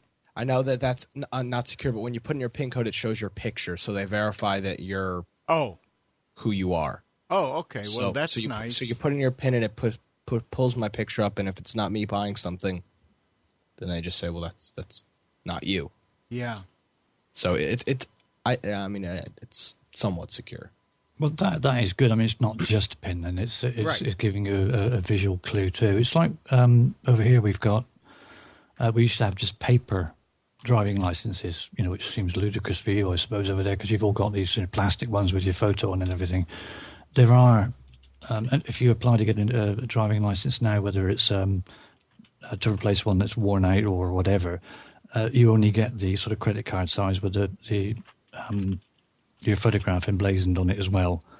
But it's amazing that if you think about it, if everyone has got an ID that is legally recognized, for instance, your driving license, certainly with me, I can go and be legally verified as being me by my paper driving license, which just has a signature on that I signed when I was 17. And that legally verifies me as being me. And yet anyone certainly in the last recent few years, who've been issued a driving license, have got a photograph on it as well. So, that is way open to abuse. Who's to say that you couldn't have an old paper license get verified as being a certain person just because you can sign their name? That's quite scary. Yes, Dr. it is. John says retinal scanning. Well, Yeah, DNA and all that rubbish as well. Yeah, from one extreme to the other. But I don't understand why they can't come up with 6-digit PIN and 8-digit PIN or combination of letters, and I don't understand it. I think they'll have to eventually when it gets to the point where so many people are being ripped off, especially with this contactless payment. They realise that they made a huge mistake. Then it probably will come back. We'll come back to chip and pins as we had before, but we'll make them 6. And you've got the letters on the keys, haven't you? On your telephone keypad. So yeah, why not? It makes no sense. It makes absolutely no sense to keep and talking about passwords and stuff. Where is it? One thing on this contactless card, it did say not to take a photograph of your card and send it to anybody. Who the hell would do that anyway? Do not take a photograph of your card and send it to anyone. What a stupid thing to have to say. Yeah. Some people must be really daft. Somebody must have done it, and that's why they're saying it. Yeah, I suppose. There's a lot of dumb people out there. Rob Scott's saying that the US is behind in chip and pin tech. Yeah, they are, definitely. We've had it for a long, long time. And to a degree, yes, it does work. But how many more passwords and pin numbers and goodness knows what else are you going to have to remember? But here's that article. It says, many popular online services have started to deploy password strength meters, visual gauges that are often color-coded and indicate whether the password you've chosen is weak or strong, based on the website's policy. The effectiveness of these meters is influencing users to choose stronger passwords had not been measured until recently. A paper released this week by researchers at the University of California at Berkeley, University of British Columbia, and Microsoft provides details on the results of a couple of experiments examining how these meters influence computer users when they are creating passwords for sensitive accounts and for unimportant accounts. They don't get into the results or the thing, but it's interesting because I see them more and more now also when you go to register somewhere, and it's nice how you can add a number or add a special character, and suddenly your password goes from weak to strong. Just by adding a colon or something. Yeah, we can talk about this all day long, and some people don't understand. But I guess when you see this, say, "Oh, wow, yeah." And if it helps keep people safer, great. I'm all for it. Did you see the news that Twitter have instigated this 2-step verification now for logging in? Yeah, I don't know about that. Well, it's an extra step, isn't it? But what I thought was quite amusing was, Kim.com, the guy that used to run Mega Upload and now is running Mega.us or Mega.nz, I think it is. He actually applied and got a patent for, in effect, what is 2-step verification back in 1995. So he's saying that Google and Twitter and Microsoft and all these others that are now instigating this 2-step verification process. They're using his patents, but haven't actually paid him anything. He tweeted out that they're all stealing his and using his patent, and is called for them to to get together with him to work and help him with his defense against the problem that he's in with the US government, which in the long term could in fact affect him as well if it goes through as it appears it might go through, although there's so many holes in it, it's like a sponge at the moment. But I thought it was quite amusing. Yeah. What you can do if you've got a patent, eh? Well, but he's got a problem. If his patent was granted in 1995, it's expired. Okay. How long do patents go for? I thought they... Up until 1996, they were for 17 years from the date they were granted. Now Okay. it's 20 years from the date of filing. All right, okay. Well, I'm pretty sure it was 95. Now, Canadians. Canadians, eh? For years, Bell Mobility customers in northern Canada were charged 75 cents a month for 911 emergency service. The problem is that cell phone users outside of Whitehorse, Yukon, don't have access to 911 service. The Supreme Court of the Northwest Territories ruled against Bell this week, following a class action suit which challenged the phantom cell phone 911 billings. Subject to a possible final appeal to the Supreme Court of Canada, Bell will likely owe 30,000 northern cell phone subscribers some bucks.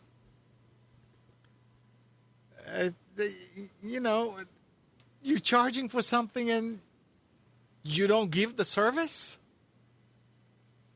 It's, Government. amazing. Amazing. Maybe that's what government is learning from. There was something similar on a program we've got over here, which is called Watchdog on the BBC, and it sort of looks into complaints of customers about various services, customer service, the way they're doing business and things. And we've got not ISP, a mobile service provider over here called Orange, which is part of Everything Everywhere network now. Excuse me. And apparently there's this village, up country somewhere from where I live anyway. And they had an Orange cell phone tower, which Orange just decided to turn off, in their sort of economizing or, a revamp of the service, looking at what was needed, what wasn't. So they just decided to turn off this cell tower. And of course, this whole village, all of a sudden, they were getting brilliant reception. That's why they all went to Orange as a service provider. They turned it off and no one can get anything anymore. So they all contacted Orange and they said, in the review of cell towers, we've decided that, this one's no longer necessary. And they said, well, okay, all well and good, but, this the whole village now went with you because we got the best service and the best sort of number of bars signal. Now you've turned it off. We don't get anything. And we've got to go, over the hill, in effect, to be able to get any coverage now. Can we get out of our contracts? And they said no. Are you serious? No. Nope. And even Watchdog, this program on the BBC that takes up users' complaints and things, went to them, and they were still adamant that they said, well, no, because they can still get service. It's just that they can't get service at home now. The service is still available to them. They've just got to go over the hill. Unbelievable. I need to make a phone. I need to get a phone call. Well, I better walk to the top of the hill. Be back in 10 minutes. Unbelievable. This is amazing. Talk Wow. about ultimate non-customer service. I think that's just funny as hell. Maybe somebody could invest in a cell phone repeater and stick it up on the hill. I imagine where they are, it probably is quite hilly and there's lots of valleys and things like that, but that must be really annoying. Where my sister lives, I've got Orange and I have had it since the early 90s. And there were areas in its early days where you just couldn't get coverage. And one of them was where my sister lives, which is on the side of a hill. If I went out and sort of walked out to the end of her patio, I could get a signal. But anywhere else, anywhere close to the house, forget it. But I mean, lucky back then, I didn't really use the phone that much. But in this day and age, you would imagine a small, cell tower somewhere could cover a pretty large area. But to have a whole village and knowing that they've got something like 30 customers living in that village that purposefully went with them because of the good signal they got, they just decided to turn off and then say tough luck. Unbelievable. That's a lot of go. Yeah. All right, now sink your teeth into this one. A California user of Verizon's Fios, I wish Andrew was here, Fios fiber optic internet service put his unlimited data plan to the test. Over the month of March, he totaled over 77 terabytes of internet traffic. 77 terabytes. Which finally prompted a call from a Verizon employee to see what he was doing. The user had switched to a 300 down, 65 up plan in January and averaged 50 terabytes of traffic per month afterwards. An IT professional who manages a test lab for an internet storage company, the user, has been providing friends and family a personal VPN, video streaming, and peer-to-peer file service, running a rack of 7 servers with 209 terabytes of raw storage in his house. The Verizon employee who contacted him said he was violating the service agreement. Basically, he said that my bandwidth usage was excessive, like 30,000% higher than the average customer. And the user said he wanted to know WTF I was doing. I told him I have a full rack and ran servers, and then he said, well, that's against our terms of service. And he said I would need to switch to a business service or I would be disconnected in July. It wasn't a super long call. Now, the question that I have is, what WTF does Verizon think that somebody at home getting a 300 by 65 for to download email? I have to wonder about that. So it's against their terms of service to run a server? It's probably to provide service to others, I imagine. But you can have a server and not be providing service to other people. I mean, you could have a server and be doing nothing on it, just be running an operating system. And I think that they assume if you have a server, you're going to want a symmetrical service, which is a business service, which you pay a lot more for. Yeah, but I mean, why if he's just downloading and then redistributing on his own without their network? Why would you get a 300 by 65 for your own use only? I can't think of a reason. It's still that kind of thing. You would imagine you would be having business type traffic from a business to go to cater for something that was a profitable business, wouldn't you? I had this problem back along when I was running my forum. At one point, it was in the top 50,000 visited websites on the net, so we had a lot of traffic, and we rented a server for it. But we got to the point where, at one point, where I was thinking, well, I'll bring it here and I'll have it at home and run it from here. But it was, a stupid price to get that kind of speed into the home back then, because you're talking about back in 19. Back then, yeah. So back in 2005, maybe it would have been insane price to get it here. But the terminology there was, it was very wishy-washy the way it was written. They said that you couldn't run a business. Well, it wasn't a business because it wasn't actually making profit. Right. But up to a certain point, they would deem it as being like a hobbyist type thing when I spoke to them. They said, but if you go over that and continue to go over that, then we would categorize you as a business. And I said, well, can I have that in writing? So, oh, no, they wouldn't put it in writing. Because that means that they'd have to, stick to those figures that they were speculating on, which is kind of dirty. It sounds But that like is a case massive of amount for home, isn't it?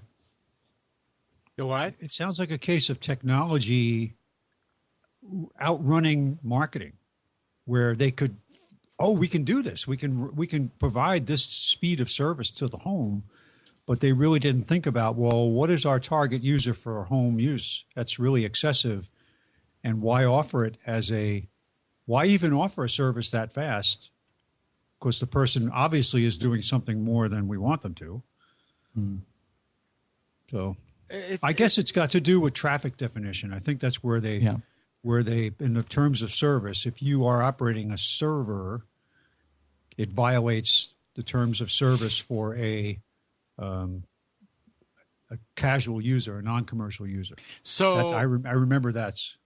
So do you really think that Verizon, when they offered that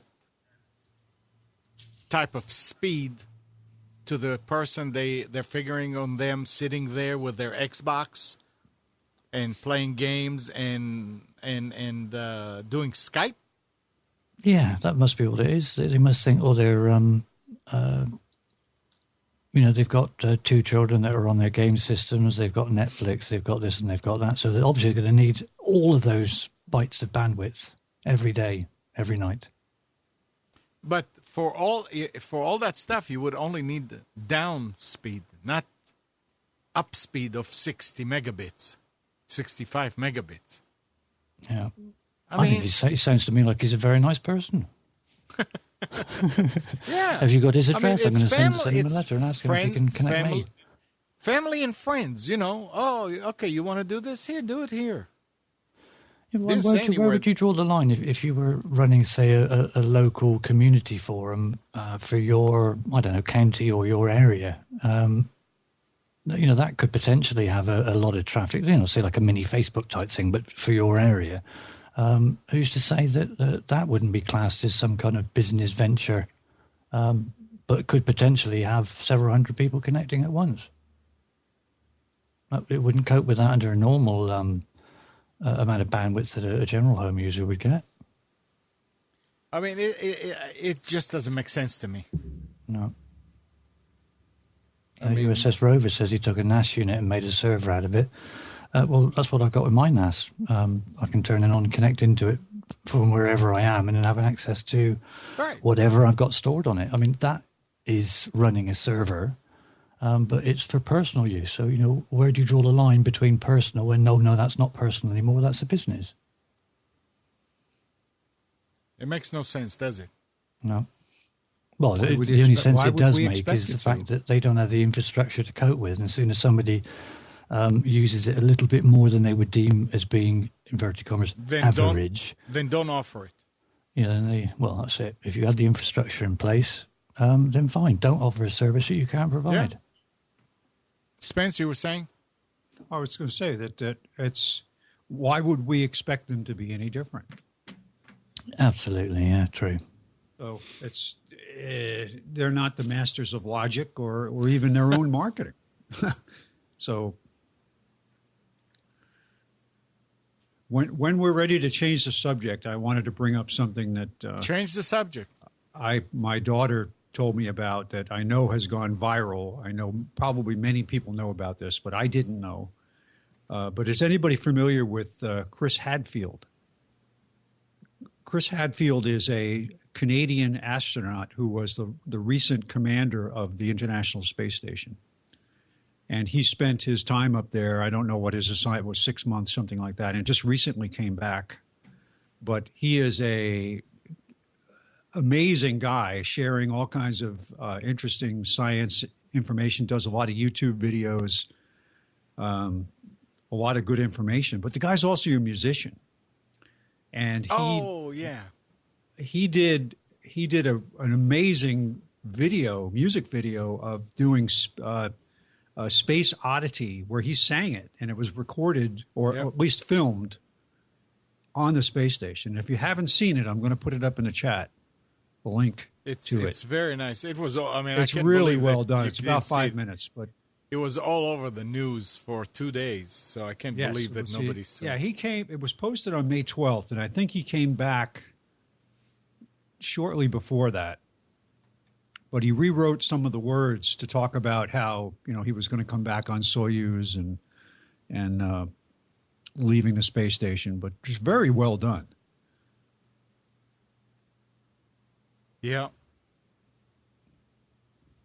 But he also has Major Tom. other videos out there on, like, from a science perspective that he shared. But if you look up his name or just do a search on Space Oddity, you'll see it on YouTube. But very well done. These are the kind of guys your name we in need. history books for going up in space on the space station and then doing that kind of thing as well. It's going to be a long time before somebody's able to beat that, I think. But he has a lot of good science. I'm looking at some of the things he has on YouTube. He's got a 2-minute video on the space toilet explaining how it works, how eyesight is affected in space, how you can't cry when you're in zero gravity, tears don't work, or they I don't know what he means by that, but it's just one of the captions. How the space kitchen works, practical stuff. How to play zero-G guitar, relearning how to play the guitar in space. So apparently they let him bring a guitar up with him. Talking about space, according to Quartz, Anjan Contractors System and Material Research Corporation just got a 6-month, $125,000 grant from NASA to create a prototype of his universal food synthesizer. But the contractor, a mechanical engineer with the background in 3D printing, envisions a much more mundane and ultimately more important use for the technology. He sees a day when every kitchen has a 3D printer and the Earth's 12 billion people feed themselves customized, nutritionally appropriate meals, synthesized one layer at a time from cartridges of powder and oils they buy at the corner grocery store. Contractor's vision would mean the end of food waste because the powder his system will use is shelf stable for up to 30 years, so that each cartridge, whether it contains sugars, complex carbohydrates, protein, or some other basic building block, would be fully exhausted before being returned to the store. No word yet on whether anyone other than the guy trying to sell the technology thinks it's make palatable food. But that's interesting, and I need to talk to Nabil about this because he needs to know how to refill these cartridges. I mean, can you imagine? This is Star Trek, you know. You go down to Nabil. I'd like some protein pulp and some olive oil and a little pepper and. But this is interesting. I mean, I'm sure they can make it so it tastes good. But here you have a printer, just like they have now for like the photo printers that have 5 cartridges, and each one has different material in it that builds food. Now you're gonna have. Again, you have to start probably in the morning and come back in the evening for the meal to be ready. But can you imagine you stick a plate in there? Or maybe you don't even stick a plate. No, you have to stick a plate in there. Say I want a steak with French baked potato and green beans. And it starts building a steak. And I'd like to see what the mistakes would look like. Where the programming goes a little wacky. You know how when you try to print something and the format's not quite right? Yeah, the driver is wrong. Or you go to a web page and you click on the picture of the meal that I'd like to download and print. Uh-huh. That'd be interesting to see how that works. Yeah, I'll start taking notice of it when, if you can say tea, Earl Grey, hot, and it does it, I'll start taking notice then. USS Rover says, I'll send you the XLD file.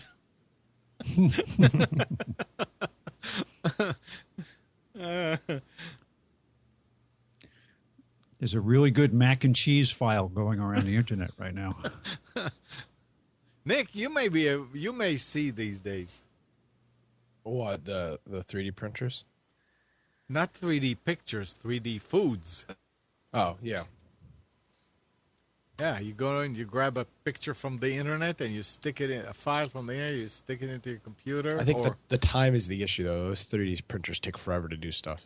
Yeah. You need to know that you want to have a meal like days before you want to have it.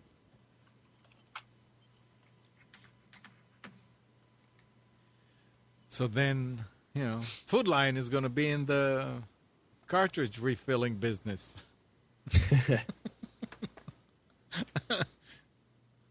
You get the bootleg cartridges where you go and you have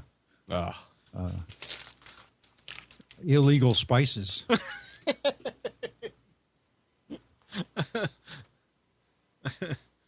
Oh, boy. You imagine going to the store and all it is just aisles lined with cartridges. Yeah. Well, I think there will always be that sounds like it might be, if it got to the point where the price point is correct and it was actually an efficient way to give variety instead of being the soil and green world where you have the choice of 4 different crackers, each a different color, to survive on, where you actually can mass produce food in a sustainable way that's storable for over long periods of time. That'd be wonderful. But nothing beats picking stuff from your own garden. Or fresh food and cooking it yourself. Thinking about Star Trek, there are no chefs on the Enterprise, are there? There are no what? Chefs. Cooking. I mean, there's a guy behind the wall where the thing is. He's scrambling to try to. All they're really doing is just transporting it there. He's making it and then transporting it there. That's all. There was though on Next Generation, because they would quite often go to the captain's quarters and have meal, and the chef would come in and serve the meal to him, and he would talk to the chef occasionally, and certainly on what was the next one, Voyager, they had the chef who was the weird, I can't remember what the name was for him now, but they had chefs for doing things, even though they also had replicators. Oh, yeah, that's right. Sure. Neelix. That's right. Neelix, that's right, yeah. Neelix, that's right, Rob. In Next Generation, you would quite often have, an evening meal or whatever. Join me for an evening. So, but then that's the same, like we've got microwave meals, or we've got ones that, you can cook yourself. One tastes like rubber and the other one tastes like real food.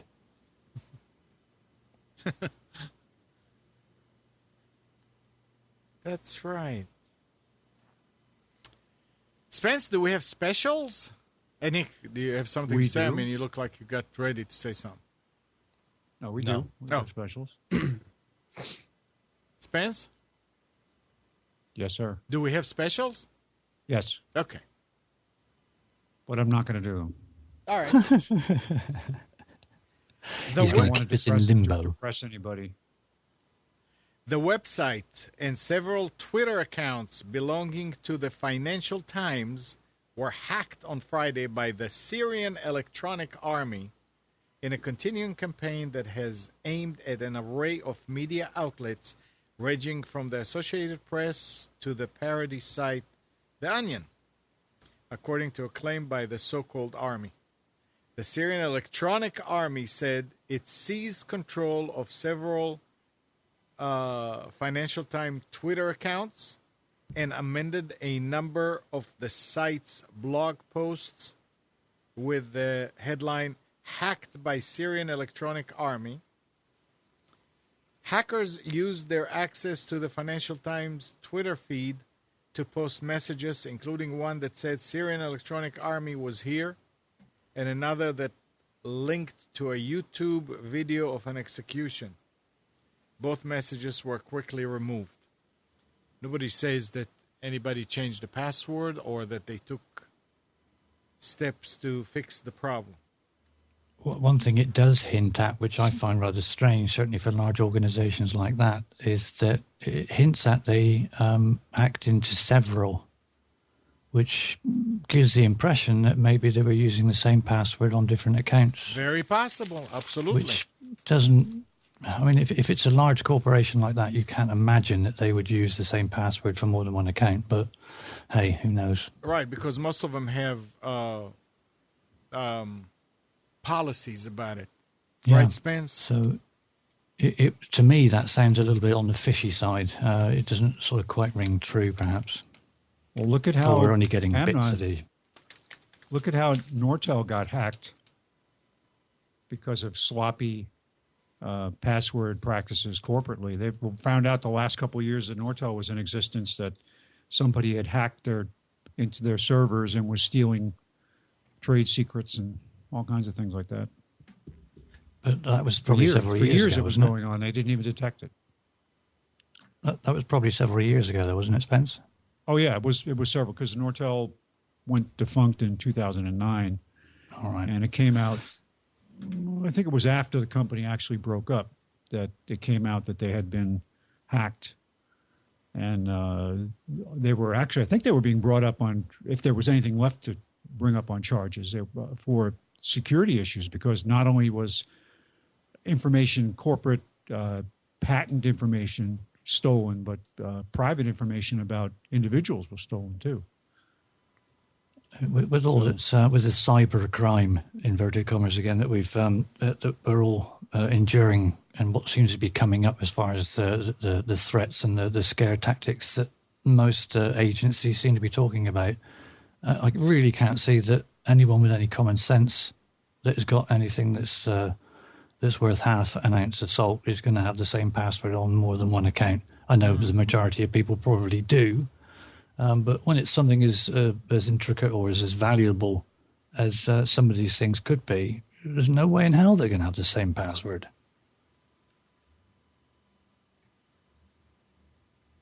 Well, they'll have one will be password 1, the next one will be password 2, password 3. That's their security. Yeah. Well, it'll get to the point where we've got this two-step verification, and I imagine next year it'll be 3-step verification, and before long we'll be sort of take half of our day on the 19-step verification to just get your email. Yeah, honey, I have to go to work early because I have to enter my I got to log in. today. Yeah. I got to log into the computer today, so I better go in at 6. Yeah.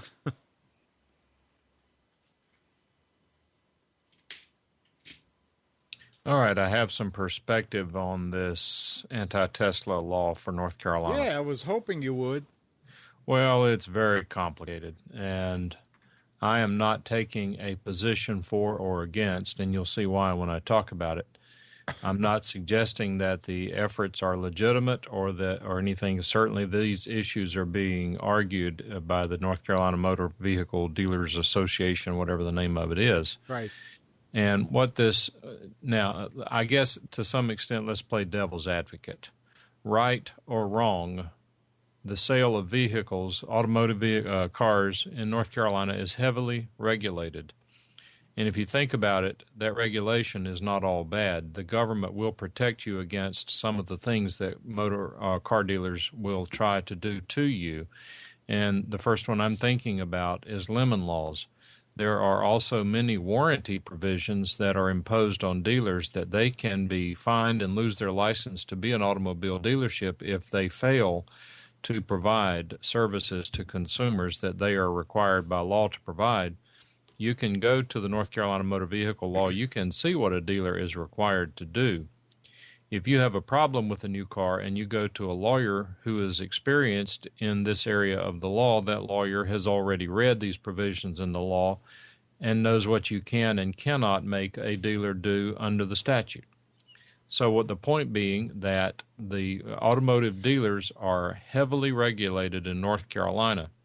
The reason that they are regulated, and this part is not pie in the sky, but the reason that they are regulated is because when things go wrong, the taxpayers of the state run to the government and say, protect me, this isn't fair, they shouldn't be allowed to do this to me, they're this great big car dealership worth millions of dollars, I'm a little hourly worker at McDonald's, and I should not I should not have to fight them alone. The Attorney General gets involved, the courts get involved. The state does, in fact, provide protections to North Carolina taxpayers under motor vehicle licensing law. Does anyone disagree with that? To a point. No, but I mean, again, if I want to buy something and I don't have... Wait, we're not there yet. Okay. Do you disagree that North Carolina provides protection for consumers? No. Okay. I guess nobody else has spoken up, so I guess you don't disagree. I agree. They provide protection for consumers. Would you agree that some of it is probably good, such as the lemon law? Right. Yes. Okay. So we have agreed that the government should be involved in the sale of automobiles to protect consumers. Well, maybe to have general consumer protection laws, maybe not necessarily adapt them specifically to cars. I don't know. Well, so what we're disagreeing on the reach, but we are agreeing on the concept. Yes. Okay. Now, that being said, then the disagreement here would have to be over the reach because I've really scanned through this nonsense. It's really written as gobbledygook. I'll give you an example. The definition of automobile dealer is modified, and I'm going to read it just what it says, and it's nonsense the way it's written. It's poorly written.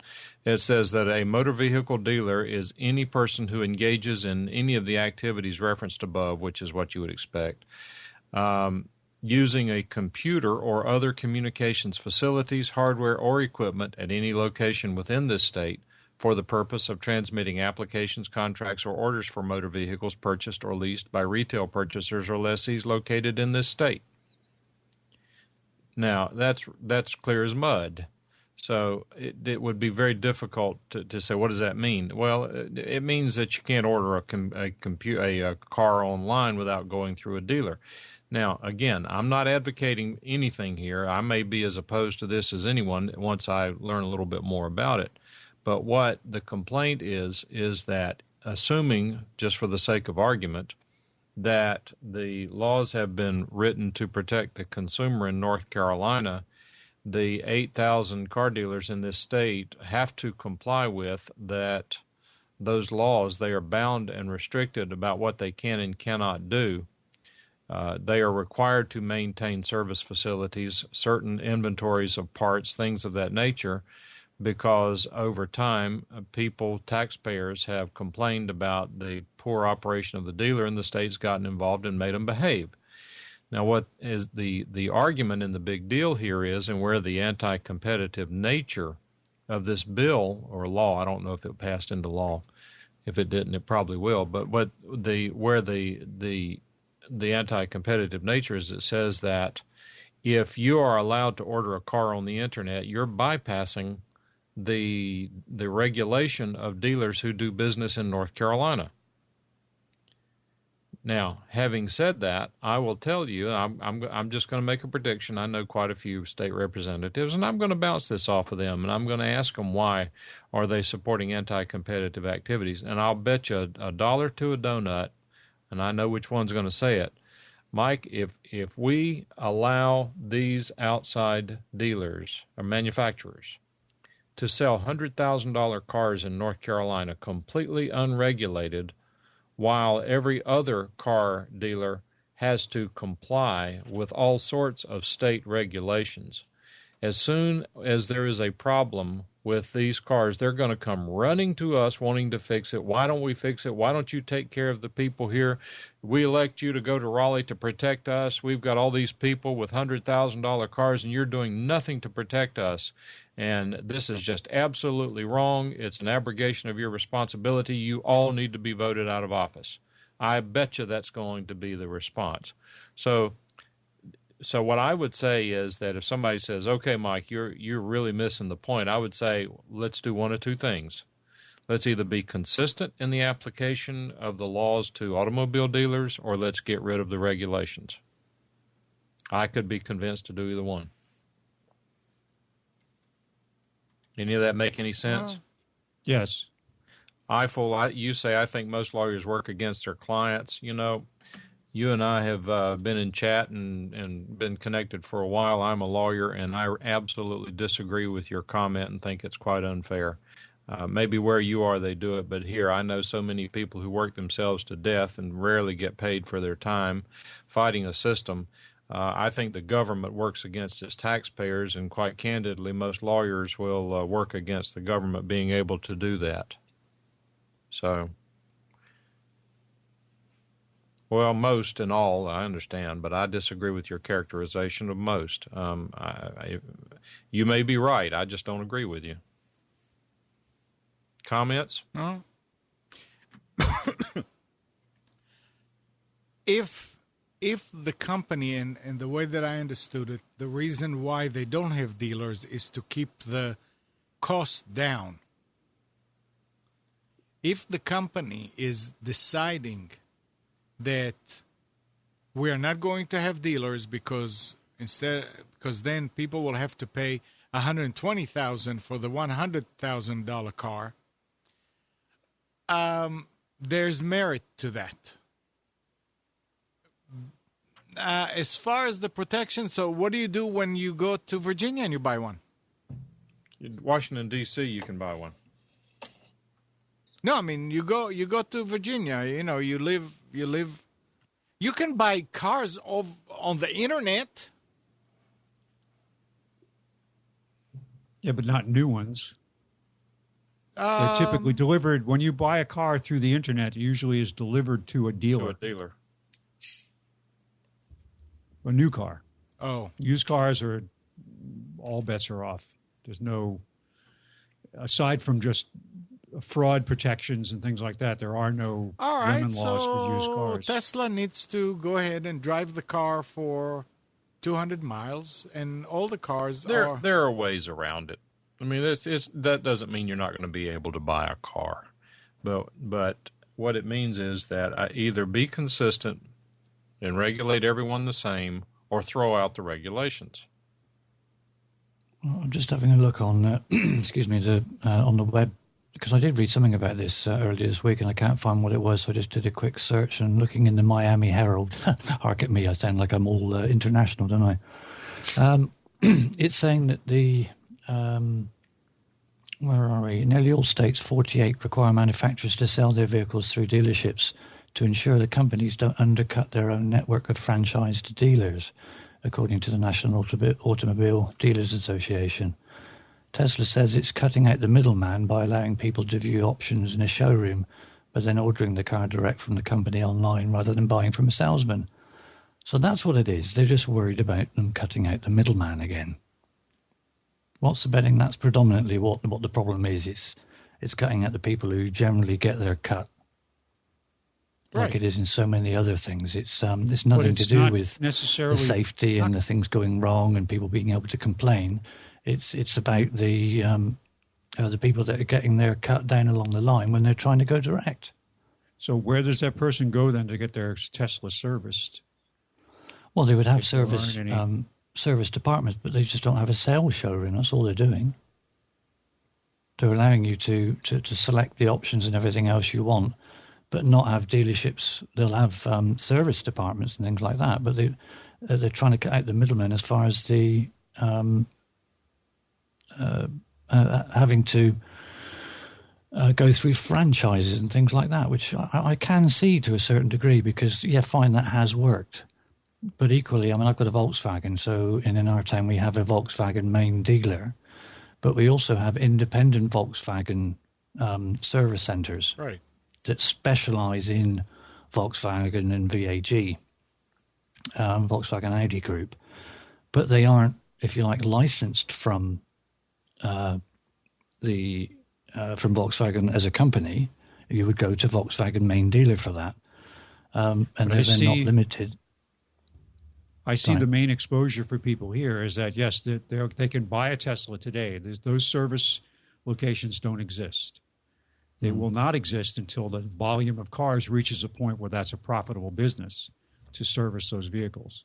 So the people who buy them today, until the volume of purchases is enough that it justifies building a specific Tesla repair center, they'll be stuck.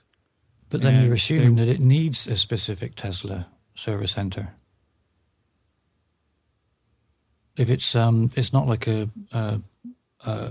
gas burning machine or an engine, it's electric. So could it not be serviced in an authorized service center? Say, you could take it to a General Motors. What would it take?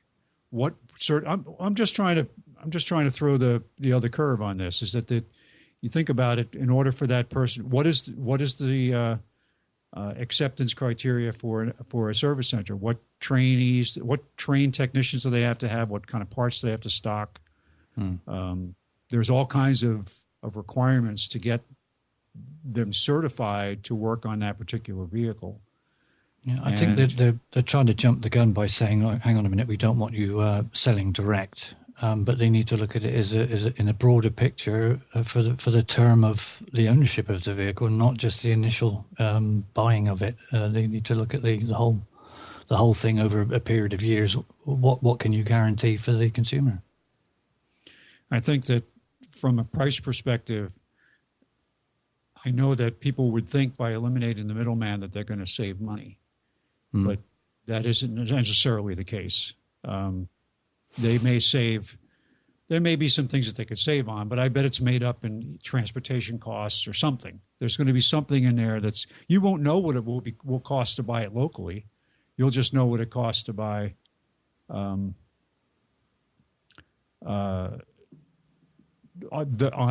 So you won't be able to compare it to what it would cost you to buy from a local dealer.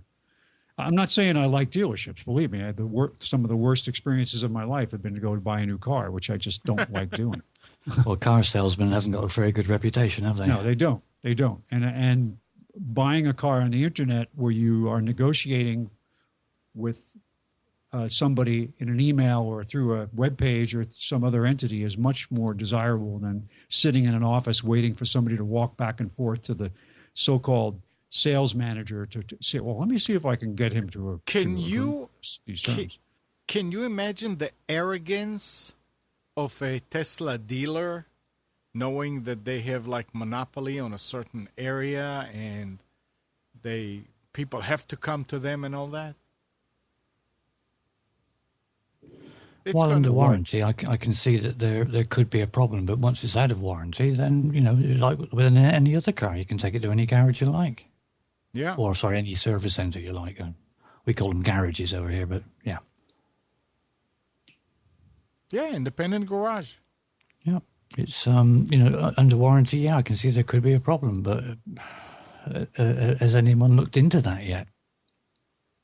They sold 80 so far, haven't they, in North Carolina?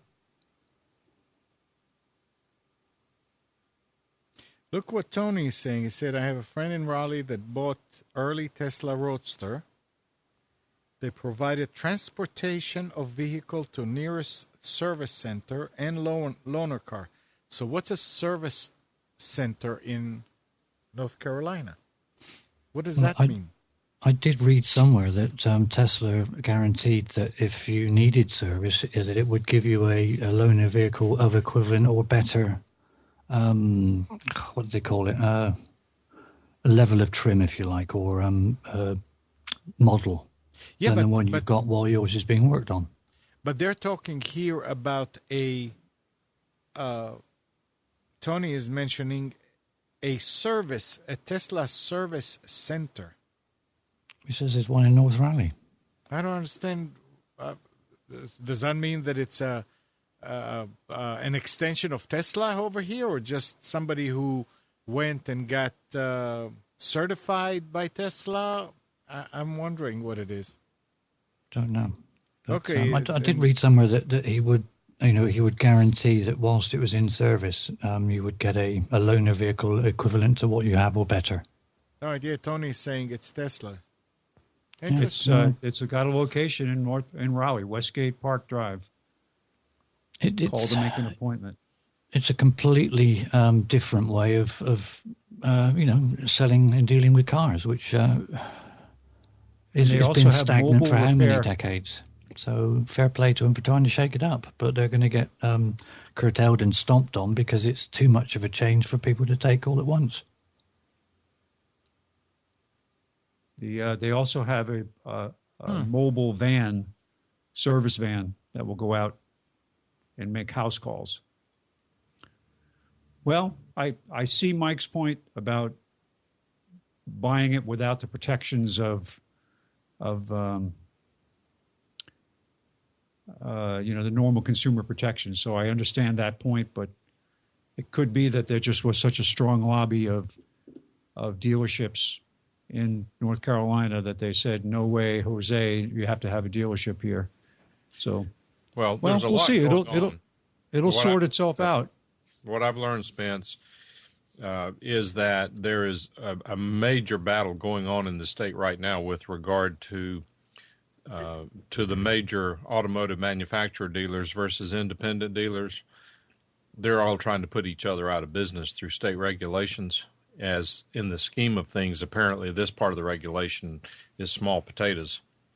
But it goes back to do you want to just, the libertarian would say, get rid of all of these regulations, get rid of all of them. And that may be the right thing to do. I don't know the answer to that question, but I have had to appeal to the state in the past because of the misbehavior of a car manufacturer dealer, and got a result because of that. And there were laws that protected me, which at that time it was a brand new car that was a big portion of my annual income. It was a significant purchase. If I'd had no recourse against that dealer or the car manufacturing company, I would have been up the creek without a paddle. Now, did I just say that I agree with all these regulations? No, I did not. I had an unfortunate conversation with a legislator at my daughter's wedding when I said that, see, in North Carolina, we have the legislators are part-time. They have what's called a long session and a short session. The long session can run anywhere from July to October. That's where they do one thing, and then they have a short session, which is supposed to be much shorter, where they just do some cleanup work. And I made the comment to him, I said, well, what you need to do is you need to pass laws in the short session and do nothing but repeal laws, pass laws in the long session and do nothing but repeal laws in the short session. And he chuckled at it. I mean, this is just not in their mindset. Their mindset is, how do I get a rating from the News and Observer as being the most effective legislator by getting all the laws passed, all these new laws passed? And so it's a problem. As usual, when you hear these stories by Slate.com and things like that, they automatically exaggerate them, and the world is coming to an end. And I've gotten to the point that I'm not immediately alarmed by what I see. If I'm going to get alarmed over it, it's going to be because I've read it and realized that the report is accurate, not because I read the report. All right. All right, Spence. Yes, sir. How about specials? All right, we have specials on Tesla today.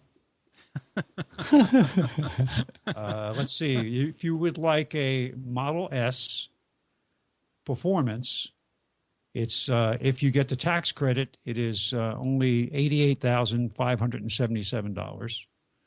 If you would like to go with the standard Model S, if you pay cash, it's only $63,570 with the $7,500 tax credit. So that's a bargain. Yes, sir. Well, they've got the Model X coming out, which is more of a crossover version. I didn't see any pricing information on the web. I don't think they've released pricing on the more affordable version, but they reckon it's going to be about half the cost of the current model, isn't it? Something like that. I still go back fine. I'll have a couple of them. I'm just skeptical about electric cars in general because I get people waving zero emissions vehicle on the back of the little whatever the Nissan Leaf is, I think it says. And I had somebody just get really arrogant with me talking about their so-called zero emissions vehicle. I said, you do realize that that's charged primarily from a coal power plant, do you not? Do you understand that?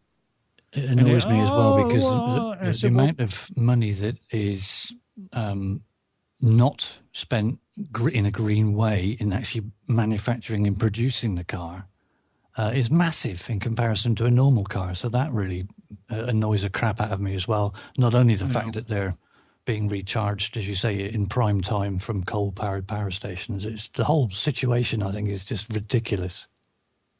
And then you give people tax credits. We don't do that over here.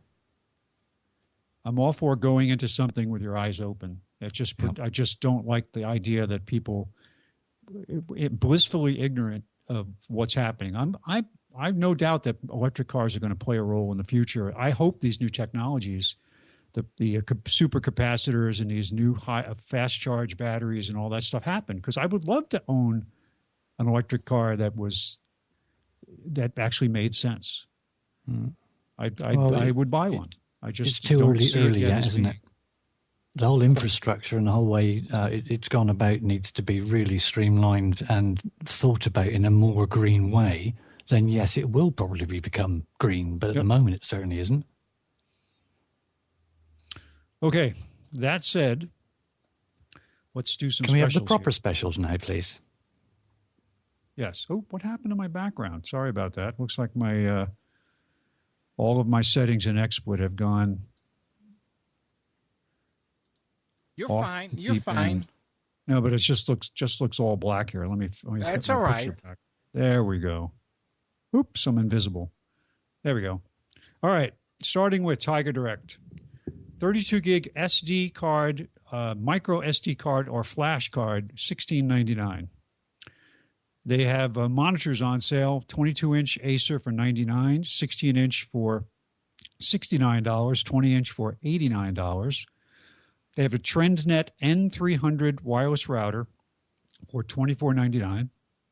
They have Seagate, and this is interesting. I'm seeing prices all over the place with USB drives and raw drives today. So the price wars are starting again, or we're just making the leap to the next 3 terabyte, 4 terabyte form factor, and that's going to become more popular, or I'm not really sure. Seagate, 2 terabyte, 3.5-inch hard drive. This is a raw drive, $89 with a mail-in rebate.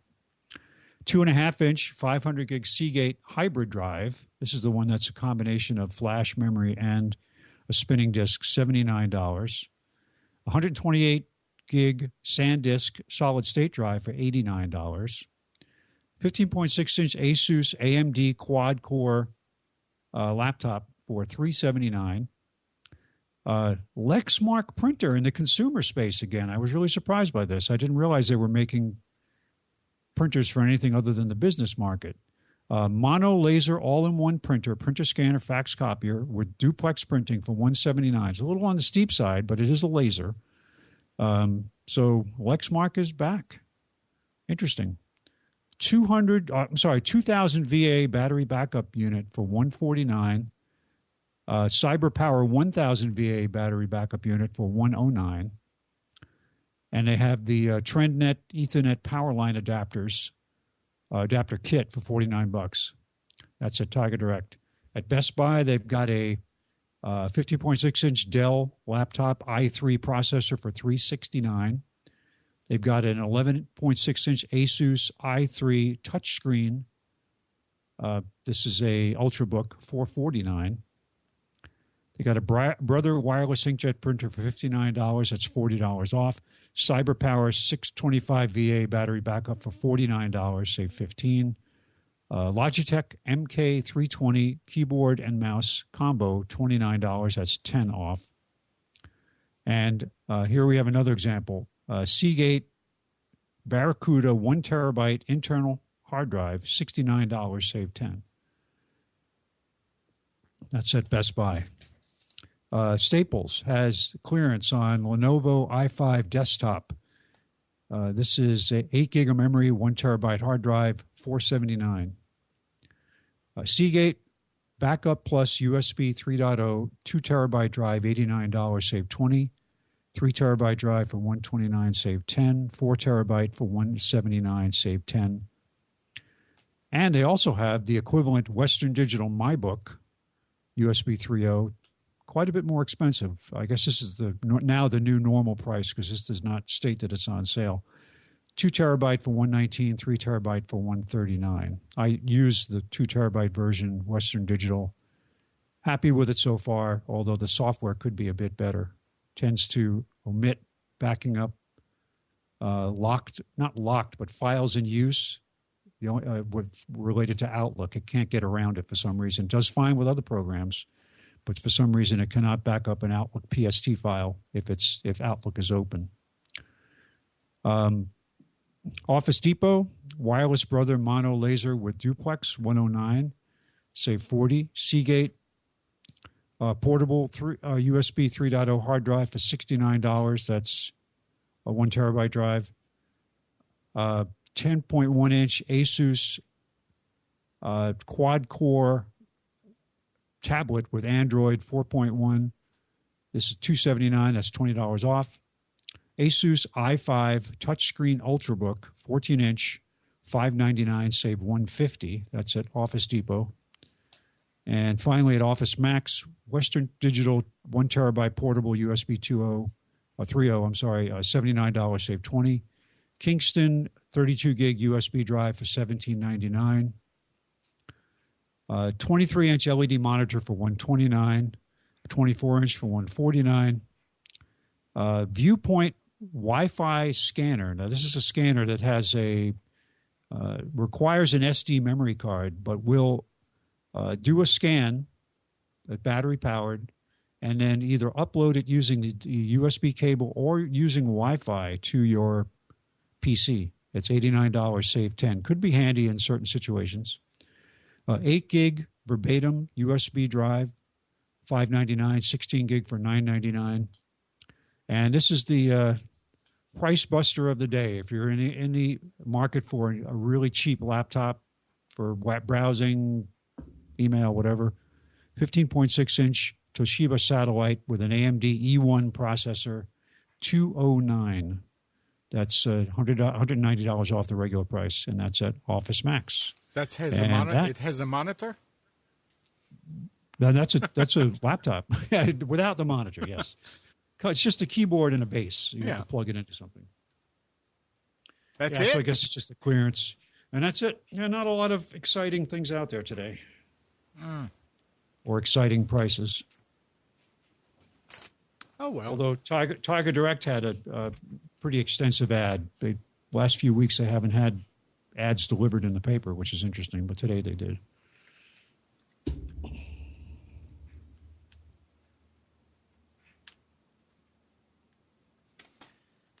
All right, Thanks Mike. for that, Spence. It's always good to hear prices across the pond. They might be depressing, but it's always good to hear them.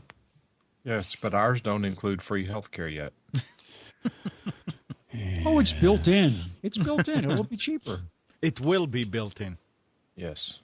Well, I got a couple of USB thumb drives, USB 3, and very impressed on certainly on the USB 3 socket on the speed of reading and writing. Certainly on the 64 gig one, that's quite fast. Thumb drive? The little USB thumb drives. We call them thumb drives over here. USB You call 3? them USB flash drives, I think you call them. USB 3, yeah. Are they the USB 3 connector or the actual? USB 3, it's the same as USB 2, except it's got a blue piece of plastic instead of black or white or whatever other color it was originally. USB 3 is always a blue plastic. There's a little plastic sleeve that's in them. I've got two. I've got an 8 gig. No, 8 gig. No, an 8 gig, 64 gig to replace the 32 I had on USB 2. And really fast. I'm amazed how fast it is. Having said that, let me issue my warning again. that flash memory, thumb drive memory, is the lowest grade, lowest quality, most non-robust memory you can buy. Anytime you use a thumb drive, never make it your primary storage medium. It is a temporary medium to move files around. Whenever you copy a file to a thumb drive, you copy it to a thumb drive, and then you unload it to wherever you're going, or make sure that you have at least one copy somewhere else, because what happens is it's probably not as bad as it was when they started, but when they first started, if, say, for example, you wanted and I don't know what the numbers are, but you wanted a 1 gig thumb drive, they might put 2 gig worth of memory in it. They would then run testing on that memory like SpinRite and mark all the bad sectors to create a map in the header for the memory space. And once they had identified 1 gigabyte worth of good cells, then they would mark that like an end of memory marker in there. So when you plugged it in, it was a 1 gigabyte stick, but it might have a third of the memory bad. Mike, but the same can be said about IDE drives. Well, yes, but I don't think it's quite to that extent. I'm just telling you what people in the semiconductor industry told me, and that it is garbage memory. I don't know that IDE drives are garbage drives. They may be. No, they're not, but they have a lot of bad spots that if you went with the manufacturer's quote-unquote SpinRite program, will replace them. Well, it marks them bad and then relocates the data if it can, which is what SpinRite does. No. I mean, if you format a drive with the manufacturer utility, it will go and check and mark all the bad spots and substitute from that extra space that's there, just like you were talking about, that they may put 2 gig, but you will only have 1 gig available. And the drive will look like a 1 gig, but it may have a gig and a half. I understand. There was one thing I didn't realize regarding SSDs and memory and drives and stuff like that. And I don't know why I didn't think about it and realize it myself, but there's something I was reading this week that was talking about SSDs. You can get drives that are 256 gigabytes or 128 gigabytes. And then you also get drives that are 120 gigabytes or 240 gigabytes. And I'd never really thought about it before, but why are there drives out there that are 128 gigabytes in size? And then there's others like on some OCZs or CZ that are 120. And I'd never really thought about it before. Why is there that difference? Because normally when you buy a hard drive, it's 1 terabyte, 750 gig, whatever. And it never struck me as being until I started reading this article. And the reason there are discrepancies like that is some of the manufacturers will actually build in redundancy into the drive. So instead of manufacturing the drive to, say, for instance, 128 gig, when they make it 120 gig, that 8 gig is reserved for, should any of the cells in the memory go wrong, they can be marked as going wrong, and then they use the 8 gig that they've got spare, as it were, to alleviate any problems in memory loss. And I'd never really thought about it until I sort of started reading that. I thought, well, that makes obvious sense, which then made me think, well, I'm glad I never bought a drive that was 128 to think, well, that's got an extra 8 gig of space. I would soon have an extra 8 gig of, if you like, sort of backup or security there, rather than that 8 gig of space. To be sure, if there is a problem, I know I'm covered at least for a period of time, instead of the thing just going dead when you turn it on one day. That may be something to think about if you're thinking of buying an SSD drive. Go for one that doesn't end in, 64 gig. 128 gig and multiples thereof. And Steve, I think that the reason we have the numbers that we do, 64, 128, had to do with memory structure and how it was patterned on physical RAM or on the drive itself, the way the sectors were divided. So now that you don't have that limitation necessarily, why not have different numbers? And some of the more expensive SSD drives or the newer technology have algorithms built in that will write as you use the drive. It will avoid rewriting over the same memory location by distributing the writing across the entire drive. Yeah. Because they have a finite number of times you can write against a specific location. It will eventually go bad. It's just like a switch can be. It has a design point that says that this switch can do 1 million activations before it's considered. That's its duty cycle. Well, the same thing is true with flash memory. It has a duty cycle where it eventually gets to the point where once you've written to that site 100,000 times, then it's no longer reliable and it will be basically shut off or removed from the pool of available memory by this algorithm and no longer used. Yeah, the thing is with spinning hard drives that we've been used to up to now, there's generally some indication that it's on its way out or there's going to be a failure, in which, if you know how to see those signs and you're conversant with it, you have an opportunity at least to back up. But with flash memory or SSD drives, if it's going to go wrong, it literally is from 1 second to the next. It could be you switch it off one night and the following morning you turn it on and it's no longer there. It's dead, which is exactly what happened with mine. You could be sitting there viewing porn and all of a sudden it's dead. You could think, oh, did I nudge the computer? No, not that I would do anything like that because obviously I don't. But yes, that is exactly the thing. But I have a question for you, Steve. Oh, really? Yes. Does National Health cover SSDs? No, but I think Cameron's going to, because he's just agreed on allowing gay marriage. I think that's one of the next things that he's going to agree on and completely go against the Conservative Party. Okay.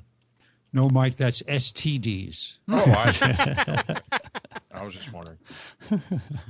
Yeah, they do cover your STDs, yes. Oh, okay. You said that really quickly. Did I? You did. I must have read a news story about it this week that or something. That must have been what it was. Yeah. Andrew said I didn't practice safe computing, and now I'm worried I caught something.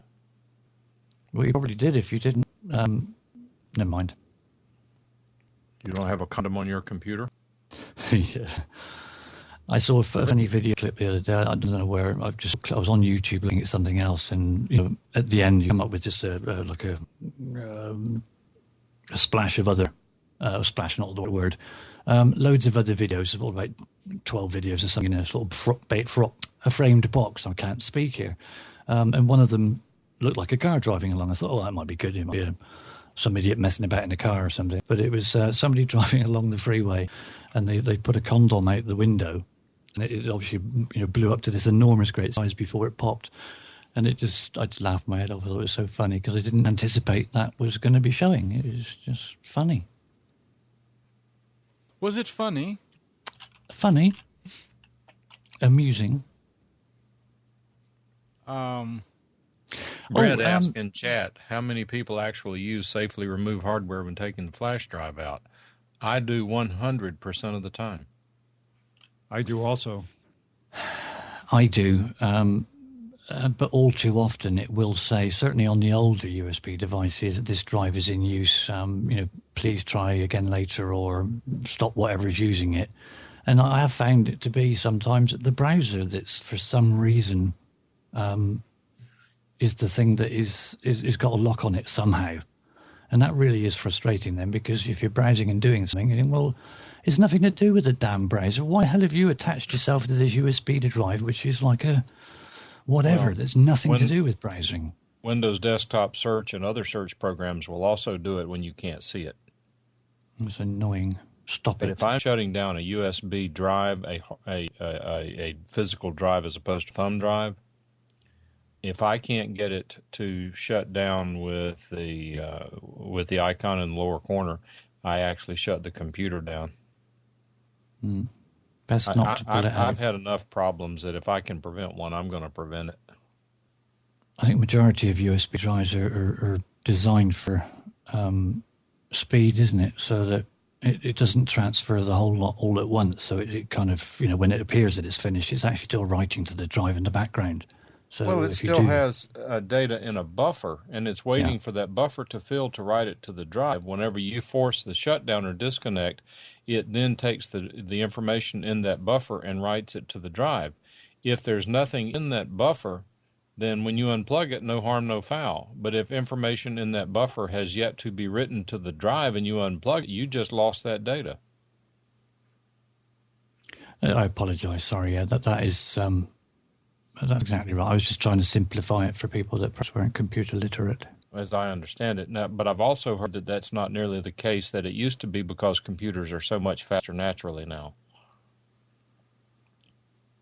Yeah, I suppose I had an experience earlier this week where I was transferring files really quick between a flash drive before school. And the second it finished on Windows, I just snatched the flash drive out and ran with it, and I didn't notice any data loss issues. So I'm not sure how true that buffer thing really is. No, but here's the point, though. Let's assume that the buffer can fill from 1 to 10. If the buffer filled to 10 and wrote to the drive, as soon as you snatched it out, you had everything you thought you did. If it had only filled to 5 and was waiting for another 5 to fill up, then you would have missed something. Oh. And who knows what you would have missed? It may have been the update to the thumbs.db folder file. I mean, who knows what doesn't get written? Yeah. How big is that buffer is the thing. And also, if you right-click on the drive in Windows Explorer and then go into Properties and I can't remember now, but in one of them, you can actually set it so that the drive is fast and responsive or it's more secure. There's two different settings that you can set there for... I don't know. Let me just see if I can find it, and I'll continue on that statement. So carry on, everybody. I had an unfortunate experience at my daughter's wedding. I used my brand new, to me, digital recorder to record the preacher and the groom, both wearing wireless lavalier microphones. And unfortunately, through the ceremony, the recorder decided to skip 5 to 10 seconds ahead at any moment in time. Oh, that's annoying. Using a brand new Lexar 16 gigabyte CF card with the machine that just had a firmware flash. But you still have it. Yeah, but I can't use it. So you never got it straightened out or anything? No. I also recorded the wireless microphone that the preacher was actually wearing 2 wireless mics. The other one was for the church, and I actually had my wife's laptop computer plugged directly into the wireless microphone receiver for his in the church, and it has a buzz all the way through it. I was sitting there. I got in a really big hurry. I had everything sitting there, including a ground loop isolator. If I had picked up the ground loop isolator and inserted it between the two, everything would have been perfect.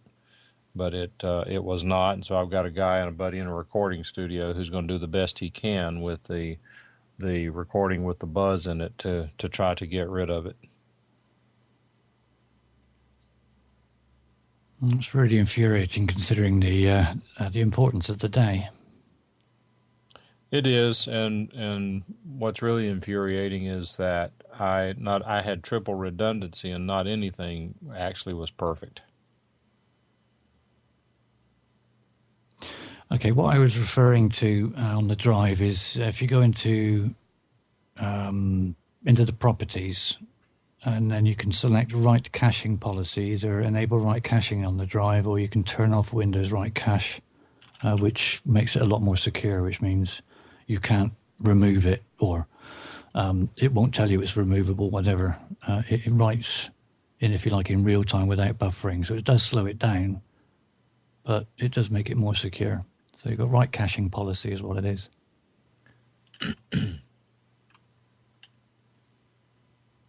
I think it's a good idea to turn that off because the computers are fast enough now that I don't think that buffering makes a whole lot of difference. And in terms of speed versus accuracy or security, I'll take the latter. Yeah.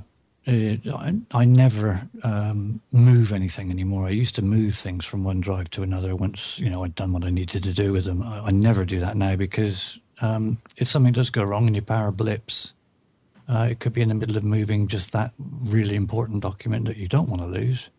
and it isn't in two places anymore. It's only in one, which is en route to being moved to the other drive.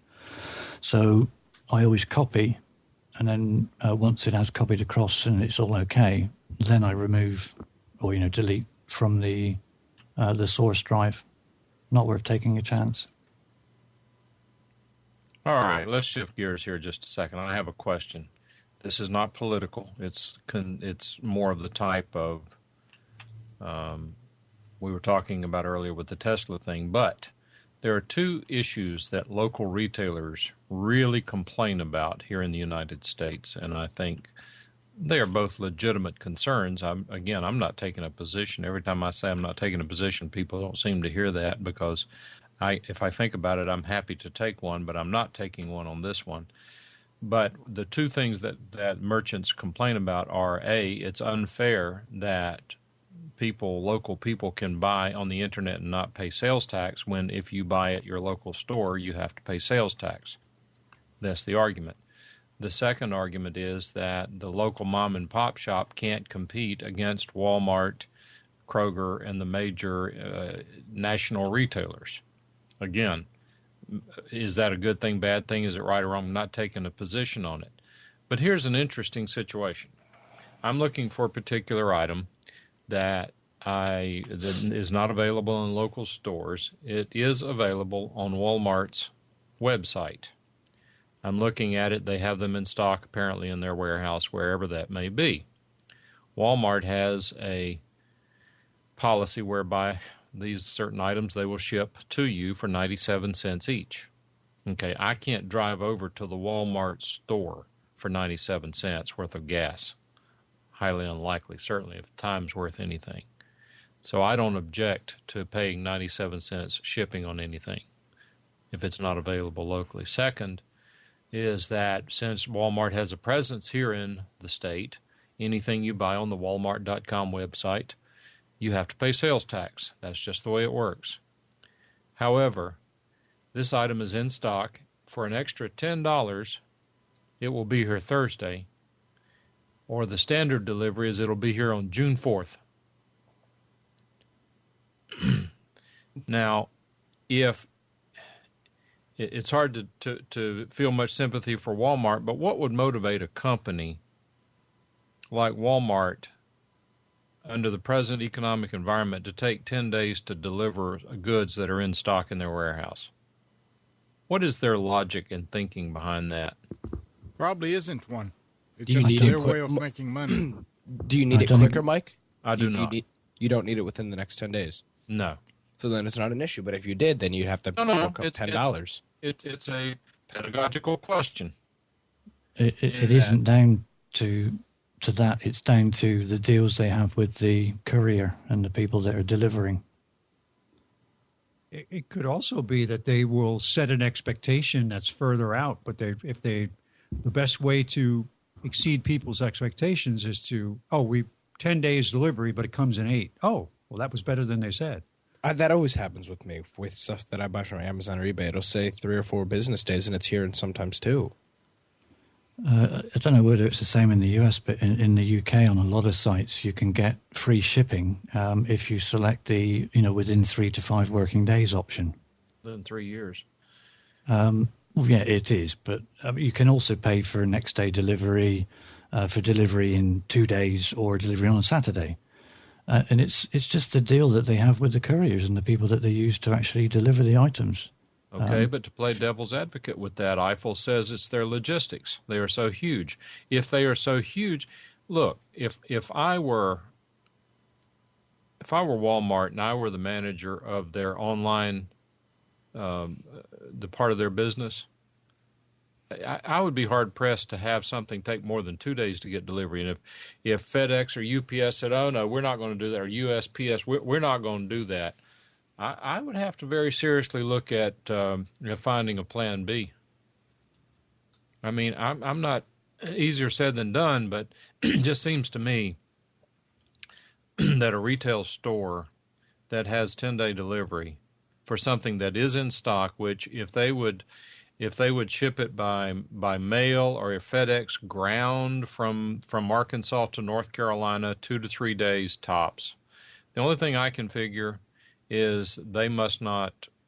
And I don't know what to figure. It just makes no sense to me at all that they would take so long to have to ship something, because is there some really cheap and dirty? I know there's some sort of plan between either UPS and FedEx with the post office, where FedEx delivers it to the post office in Charlotte, and then Charlotte sends it to a post office, sends it to the Atlanta post office. The Atlanta post office sends it to the Winston-Salem post office. Then the Winston-Salem post office sends it to the Greensboro post office, and then the Greensboro post office sends it to the Raleigh post office, and then the Raleigh post office delivers it and carries it. I understand that. I mean, that's real efficiency in government, but that being said, if that is the logistics and the reason why, then okay, I get it, because we want things cheap. But at the same time, I just think that the cry that the local guy is getting hurt by the internet, and then they don't even manage their own internet. I don't know. Maybe it's not an issue. Maybe it's just me. I have only one comment about this. Next time you explain it to us, you need to put music to it.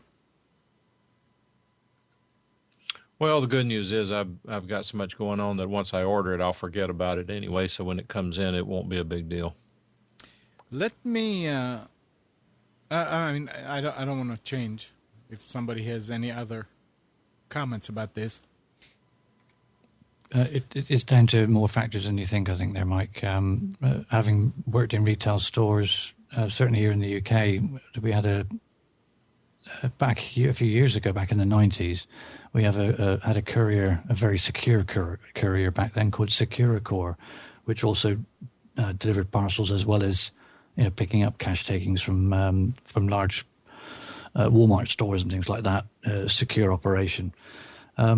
As a large company that I worked for at the time, it was always expensive to send and receive any parcels, no matter what size they were. It was just expensive. But when we got to a certain level of the amount of shipping parcels that we did from store to store, we then went over whatever the criteria was, and it was reduced to £1 a box. So whatever size box it was, or carton, we paid £1 per box, whereas at one stage we were paying £7 per box. Wow. Once you get to that point, it's just like, well, you've got so much stuff that's coming out. You don't bring it to us anymore. We send a vehicle to come and get it from you. Because it's all about running costs.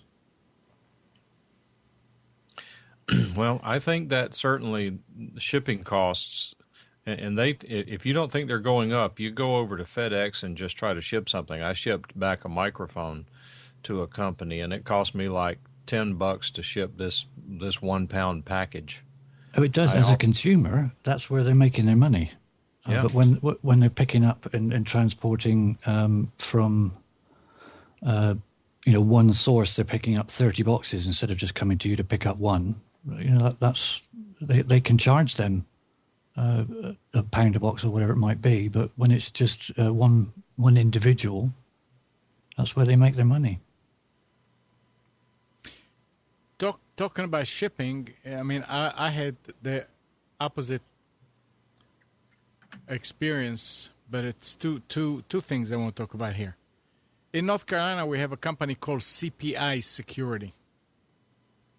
CPI is an alarm and monitoring company. And identify yourself, please. About 3 years ago, we got a system from them. It was supposed to be $99 installed. It ended up being like $700 and some because I wanted more sensors and more things. And they came and installed, and they charge also like $39 a month for monitoring for the period of the contract. And you say, well, yeah, they're trying to make their money back and then profit. So we're out of the contract, and I'm trying to figure out what do I need to do to cancel and go with another company that monitors for $15 a month or $12 a month. Or $5 a month. I don't know. Send me the email about the $5. But the thing is, when talking with CPI, here's what they do. They take out the communication board out of the machine. CPI is one of those companies that advertises when they know that somebody breaks in. They say, leave the premises, blah, blah, blah, blah, blah. They communicate with you over the speaker. So I said, well, fine, no big deal. I don't need that card anyway. But it turns out that the board that's in the box, the motherboard, is configured by them, and there is such a thing called an installer code that allows you to change the programming on the board. They don't give you that code. If you want to buy the thing from them, it's $495. So I'm talking to Ron, my system administrator, who has a system at home, and he says, Amnon, forget about this. Here, go to this URL, and it's the security store, I believe. And the security store has the exact same system.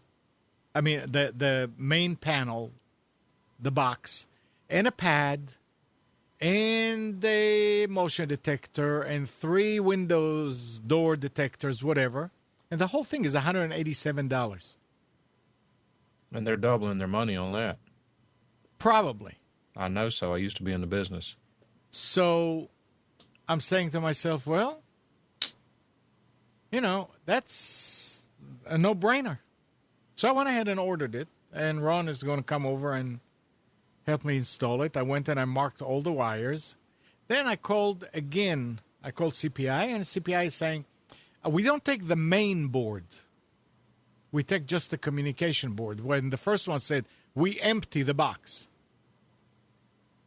Now, unless you give me my money back, you're not going to empty the box. Well, that's what I don't understand here. Now, wait a second. I mean, to go back to that whole package from the security store, it's a metal box that goes on the wall.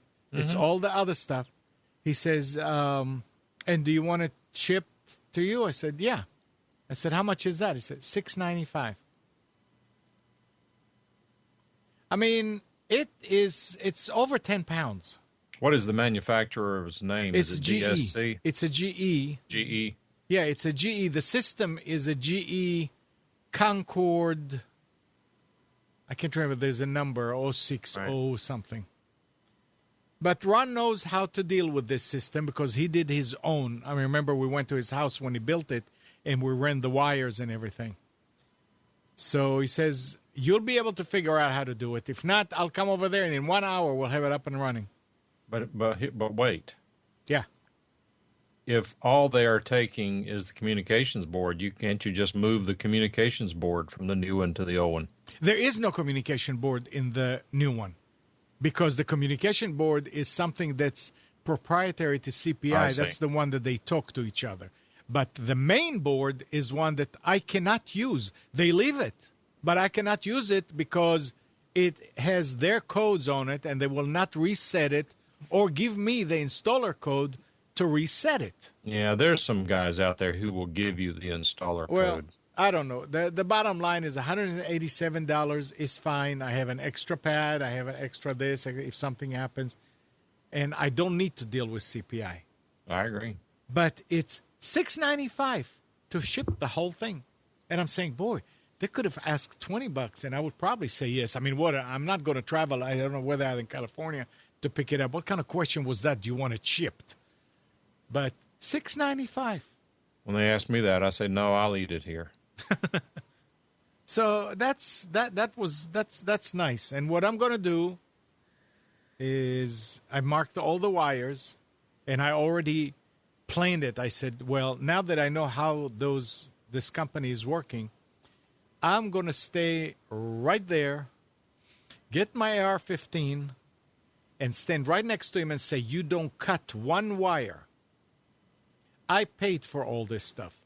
You unscrew each wire and leave them in place. I don't want to see cutting no wires. I got a better one than that. Yeah.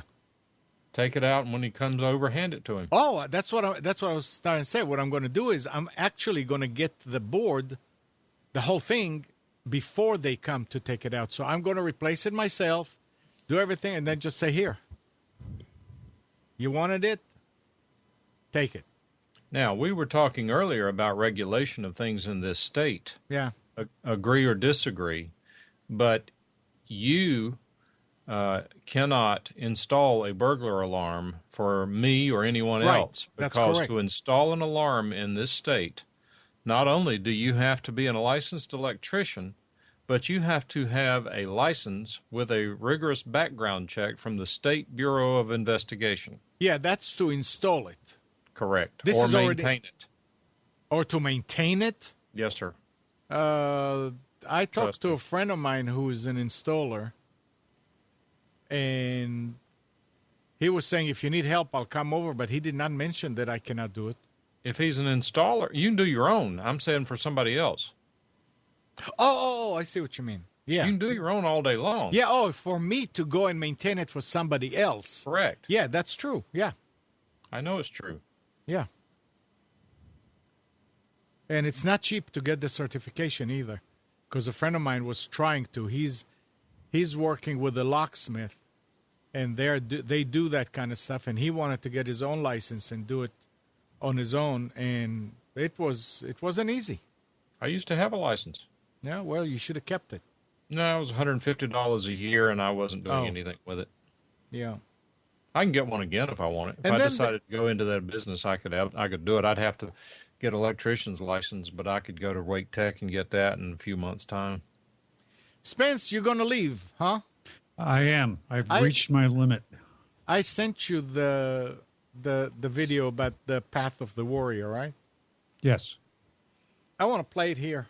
I mean, let's not forget it's Memorial Day, and a lot of Yes, people absolutely. I was going to say, yeah, I wouldn't. think a lot of people think Memorial Day is to cook burgers and stuff outside. That's why I don't wish people happy Memorial Day. Well, I mean, you should make it as happy as Oh, possible. yeah, but I mean, I'd say remember Memorial Day. But let me play this video for you guys.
And that I got this from it's on YouTube, The Path of the Warrior.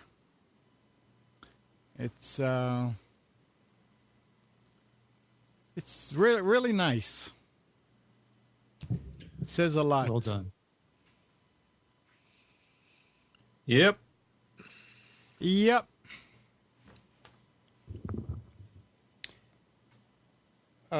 I don't know. Oh, somebody already put it in there. Spence I did. I put Okay. it up. Good.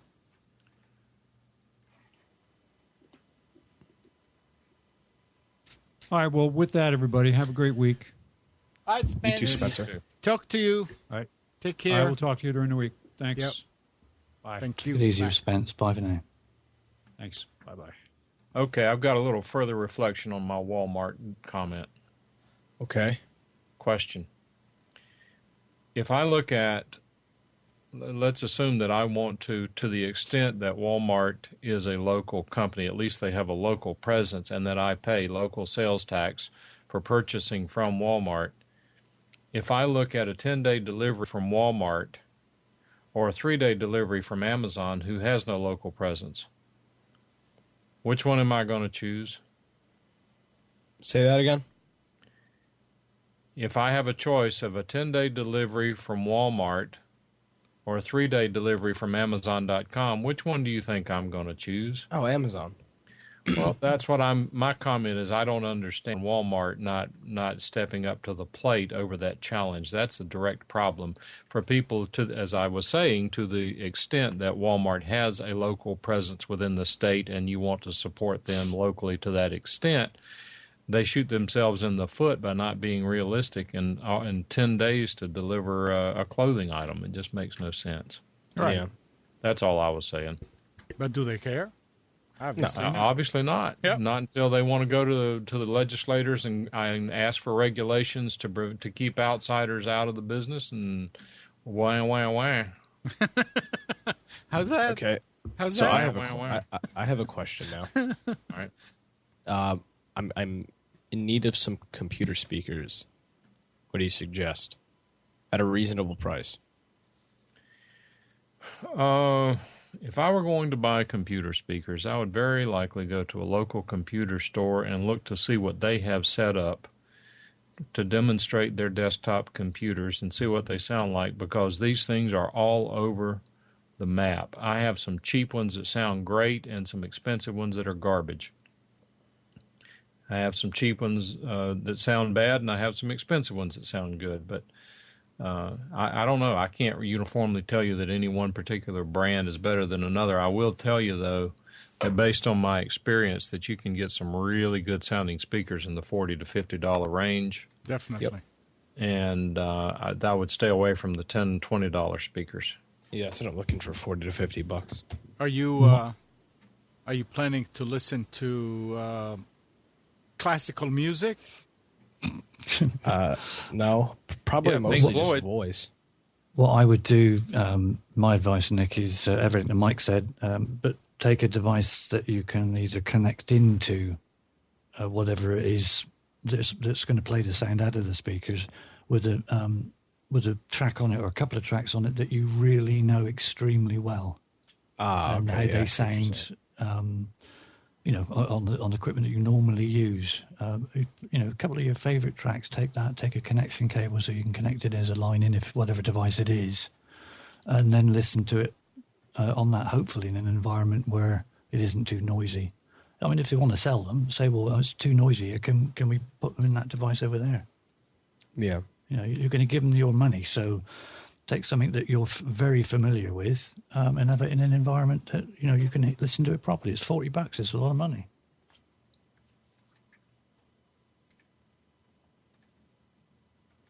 Interestingly enough, I went over and bought a $30, $40 pair of speakers at my local store about a year ago when I brought them. Because they had a subwoofer and an external volume control. When I hooked them up, I wasn't too impressed with the sound. I ended up replacing the two speakers that came with the set with two speakers I already had. That's what I'm using now, and quite candidly, I'm used to the sound of it and actually like it. If I were to do anything different, I would probably look at those KRK type speakers like Steven has. Yeah, those big studio speakers. Right, with a subwoofer and an Yeah. external amplifier. Well, there's a bunch of computer speakers with a subwoofer that are really. Yeah, They're Logitech and Altec Lansing make some of them. They're not Yeah. bad. And creative. Limited Yeah, on creative, too. space. The what? Altec Lansing speakers are pretty good, though. I've had good experiences with their speakers. They do some pretty good speakers in laptops. Are Yeah. you limited on space? You can put them No. anywhere. Not really, but I mean, I don't have room for big reference speakers like some people have. I don't have the space for them. Yeah, that's what I'm thinking. If you can't get the big ones, or even if you've got a subwoofer, you don't have to worry too much about the size, because Yeah. you can get very good quality for the mid range and treble in the little ones. It's all the bass is coming from your subwoofer. But if you don't want to go for one with a subwoofer, you need to take that into account. Yeah, The subwoofer goes on the floor in the corner somewhere. yeah. There's some Sam pretty will neat. hate it. It's Wah, just. wah. I mean, I'm from not going to be sound, isn't it? listening to music on it. Oh, you don't yeah, need a okay. subwoofer. You're just boring now. No, but I might. But it's mostly just going to be like things that YouTube videos or other stuff I just put on in the background while I'm cleaning stuff up, or whatever. Huh?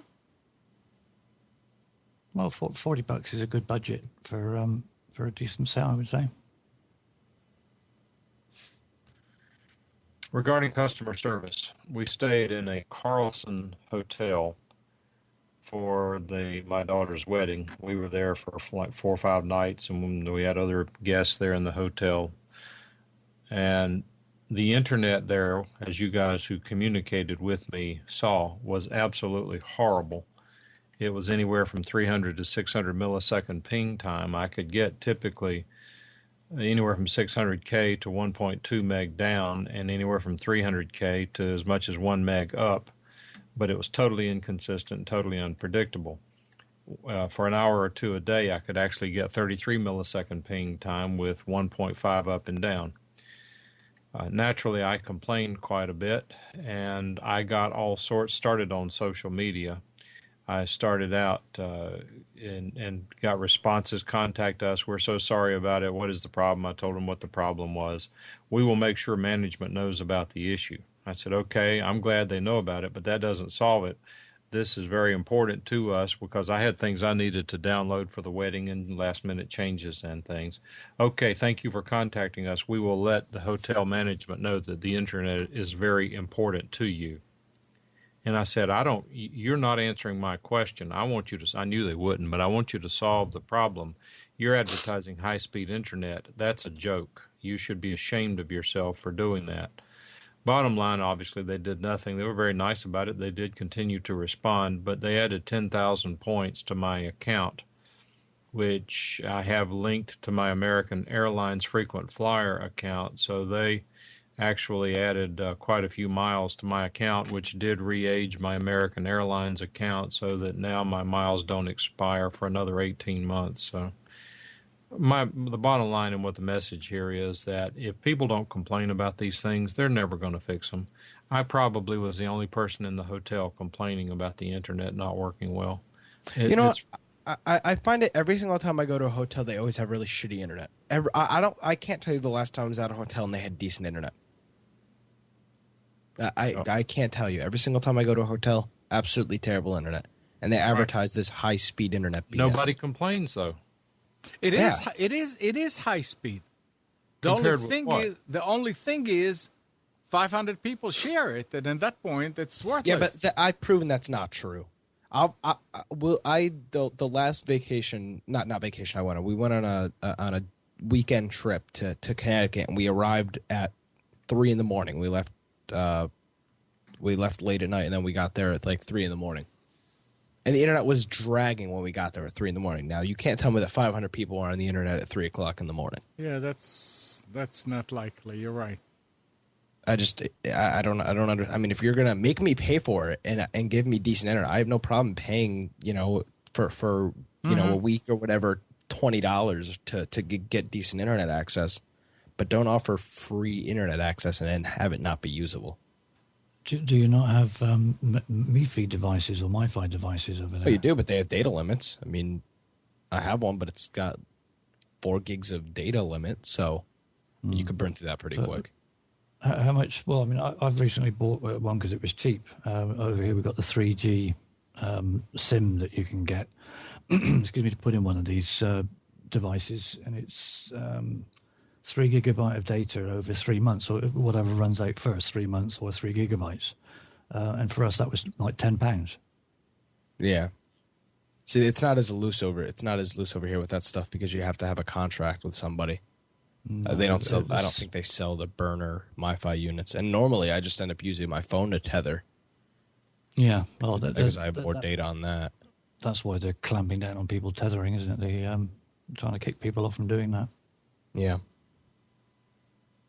Well, I think the whole tethering prohibition is disgusting in and of itself. If I buy bits and bytes, I want to be able to use them, and how I use them should be none of their business. Exactly. If you buy the service, irrespective of what you're saying, I can I get an unlimited service doing this, that, or the other, with the exception of please read the small print. Well, that's not totally unlimited, is it? That's unlimited with restrictions, which means no, that's not unlimited then. It's my device. Let me do what the hell I want with it. Well, that's what we need to do when we pay our bills, and then we need to take our dollar bills and run them through a color copying machine and send those in. When they say, wait a minute, this is not real money, I say, well, you need to read the fine print. Yeah. Can you imagine buying a cup of or a jar of instant coffee and them saying that you can only drink it from a cup that's colored green? Well, you just wouldn't accept it. It was like the sad part, Steve, is there are many people who would be totally okay with that.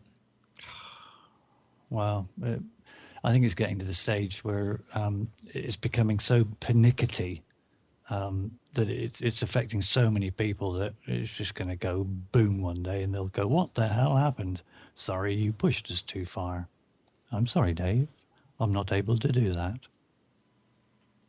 I was talking with a lady last night who was we went to a cookout, and the lady was talking about them pulling the Time Warner plug.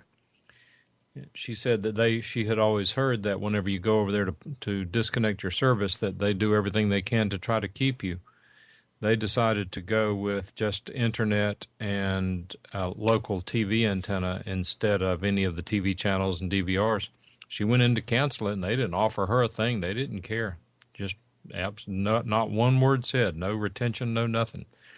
And that's why I've always said, I said it to her, I say it to anyone else. What I said is that whenever you start playing this game of I'm going to pull the plug, you need to be ready to yank it out of the wall and not look back.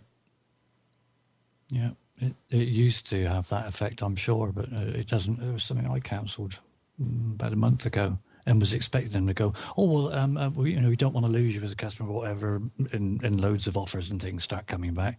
No, it was just like, okay, we'll organise that for you. You'll be disconnected in 7 days. And I was like, oh, I was expecting a bit of a, oh, please don't go. But I didn't get it. Quite upset, actually. I was expecting a bit of sort of coaxing to stay. Not that I would have done, but... What we need to do, I guess, is we need to get down to the General Assembly and get them to pass a law that makes it illegal for you to cancel your Time Warner service. I'm sure somebody's working on that. They already made it illegal to compete with them. Yeah. I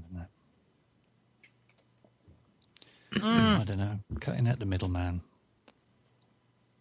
There is no company that will hold me hostage that I can think of. Gary says they still didn't get rid of Time Warner. That's true, but I got to tell you, I would go with dial-up before I would be held hostage by a company. Yeah.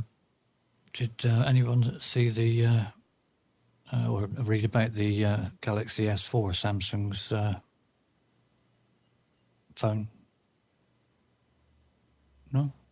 Haven't heard anything about the S4 lately. Of course, I don't keep up with it. Well, I just got a news report thing from a site I get, and it says Galaxy S4 to become fastest seller in Samsung's history. Samsung's success in the last 3 years has been more than less synonymous with its Galaxy line of smartphones. Each new iteration of the handset has broken the sales record set by its predecessor, but the latest one, the Galaxy S4, is poised to reach truly breathtaking heights. If Samsung's co-chief executive Shin Jung-kyung is proved right... It's easy for you to say. Sales of the Galaxy S4 should top 10 million units this week. This would make it the first Galaxy handset to cross that milestone less than a month after hitting stores. Wow, that's amazing. And you know what I think? I'm glad you asked. I have to believe that this well-publicized lawsuit by Apple against Samsung has helped Samsung's sales and market presence tremendously. Absolutely. Yeah, and also the ruling in the UK that it must have helped in the UK sales, certainly, where Apple had to actually advertise the Samsung phone on their website, which I think, was it for 40 days or something like that? I think that's absolutely brilliant. That must have done Samsung no end of good.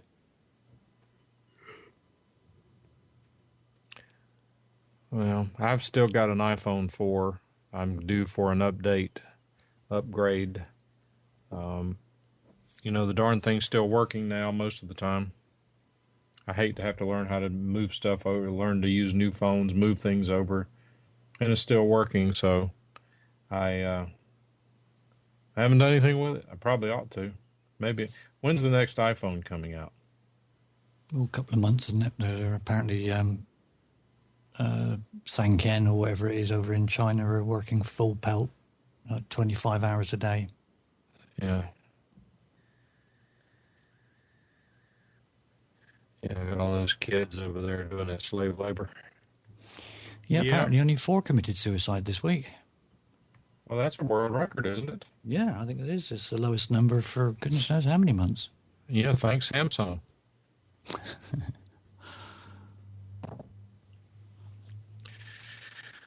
Well, are we about done here? I think so. Well, let's stick a fork in it. Yep, it's done. Gary says you changed all his passwords. I'm not paying attention much anymore for what Gary says. I understand. To what Gary says. Sorry, Gary. Anyway.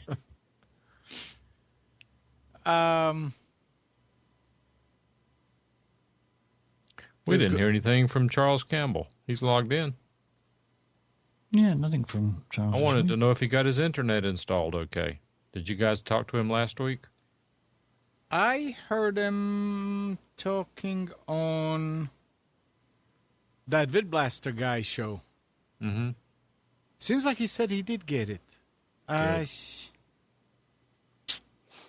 he is. Well, that's a different question, Charles. Mike knows nothing about S4s or 2s or 3s.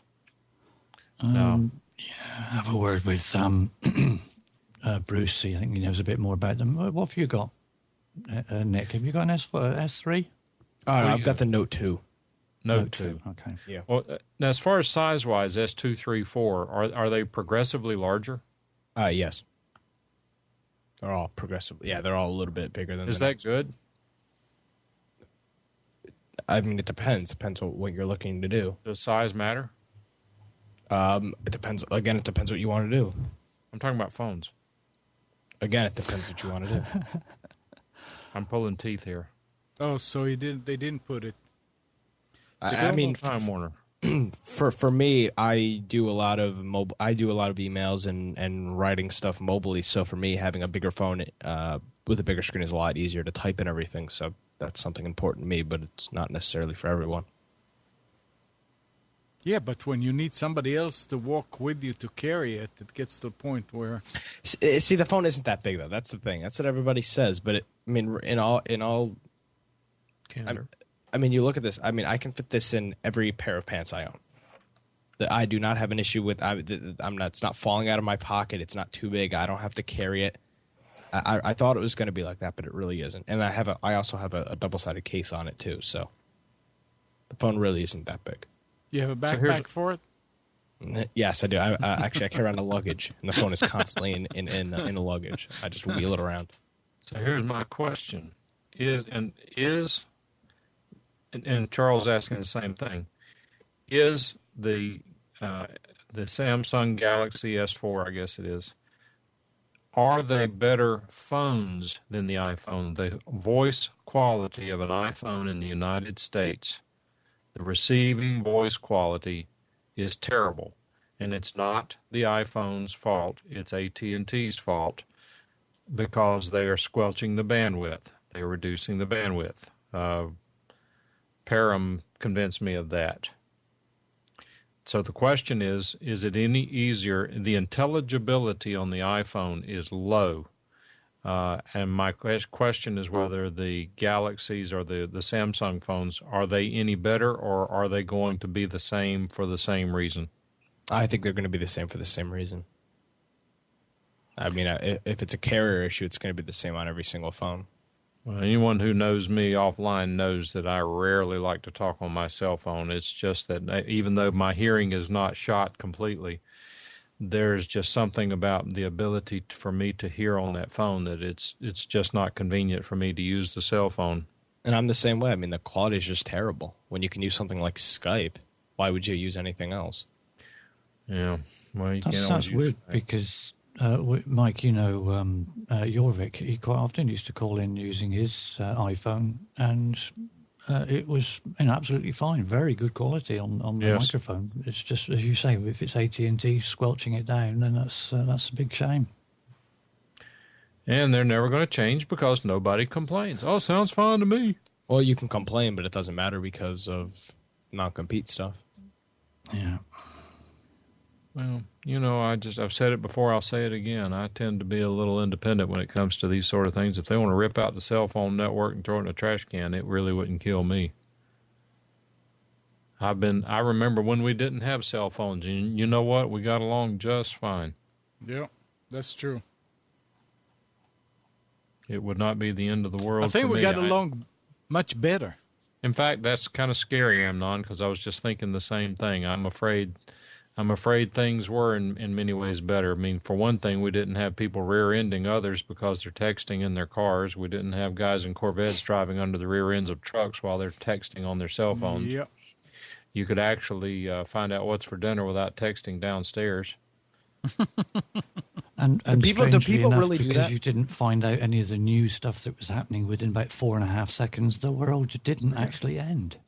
And honest to God, Nick, there are people. I saw it. I didn't believe it. It wasn't a joke. It's where husband and wife were texting each other sitting at the opposite ends of the couch.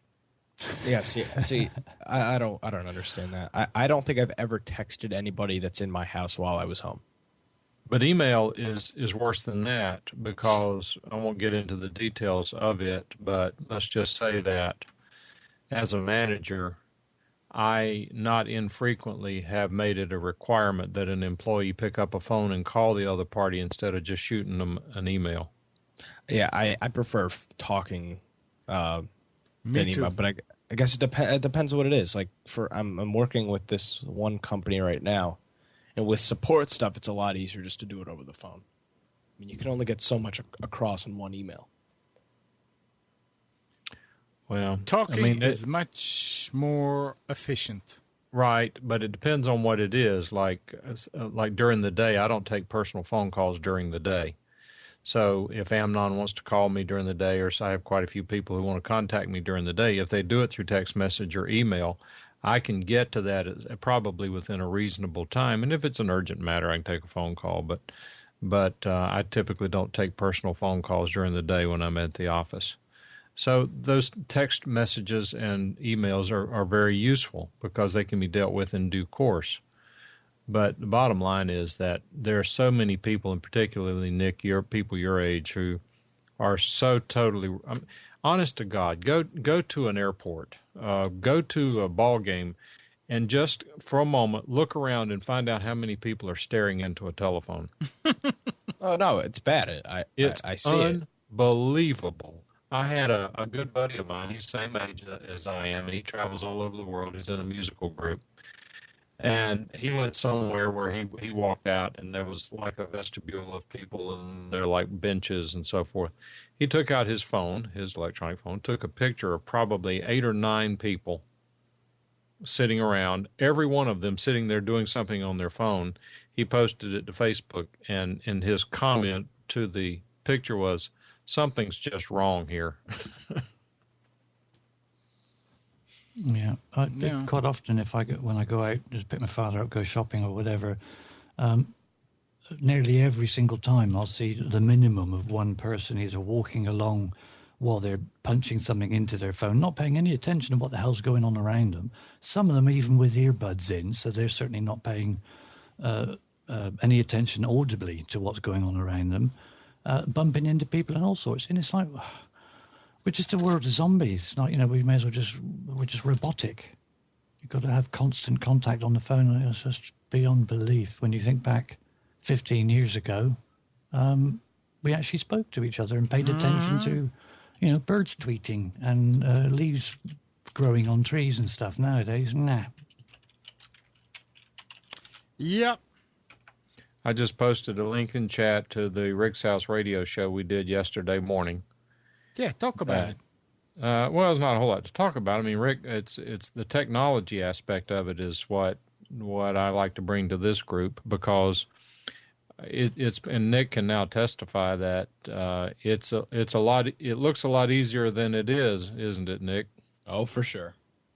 And what we do is, Rick's house is Rick Allen he's in Florida, even though he's relocating to Tennessee. But at the moment he's in Florida. He calls me on Skype, and then what I do through my mixer and studio here is I bring in telephone callers, bring in Skype guests. I play all of the music, and then I participate in the show some too. Yesterday more than normal.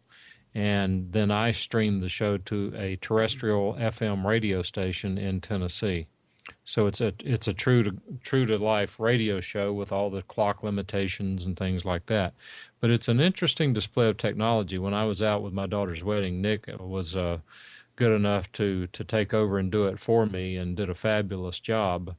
But I will tell you, there are a lot of challenges there. There are a lot of little things that you don't think of until you're put in the position to have to do them. Oh, yeah, for sure. The show is a good show. It is. Yes, it's a home improvement show.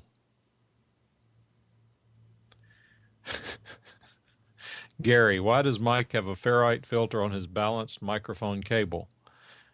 You're making an assumption and suggesting something that is not in evidence. I am speaking into a USB microphone, which means that it is not balanced in the analog sense that you suggest. So there.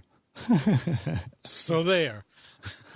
And if I wanted to put a ferrite filter on a balanced audio cable, it would be perfectly within my right to do so. Absolutely. Yes, freedom of ferrite cables or Freedom of ferrite connectors. Freedom for ferrite filters everywhere. Somebody needs to buy that. Somebody needs to buy that domain. Talk about cable and stuff. Nick, did you get new cables? For my mixer? Yeah? No, I'm in the process. But it's still working okay? Yeah, and the old cables I had weren't bad. Okay. I can see it just to the left, to the right of you there.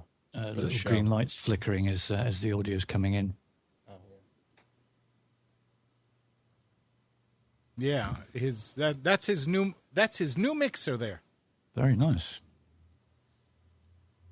I don't see it going up enough. I have it down low. Oh. Way down low. North. I'd have a hell of a trouble fitting that in here. I wouldn't be able to get anything that large here. Well, I would if I moved a lot of stuff around, but I don't want to. That's what I would deem as being a massive overkill for what I would have a use for. See, it's massive overkill in the sense that it's a lot of channels, but the real thing that people that are internet broadcasters need are aux sends, and you can't get a 16 channel mixer with 4 aux sends. They just don't make it. So you have to buy more channels to get more aux sends, unfortunately. That's Yep. right.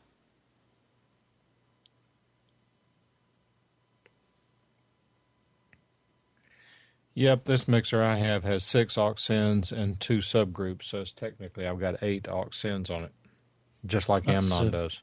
No, that's Amnon PreSonus, has isn't it? 4 plus 2. Yeah. Yours is Now, I have a PreSonus, question about isn't the it, Mike? subgroups on this mixer. Wait a minute, Steve, what were you going to say?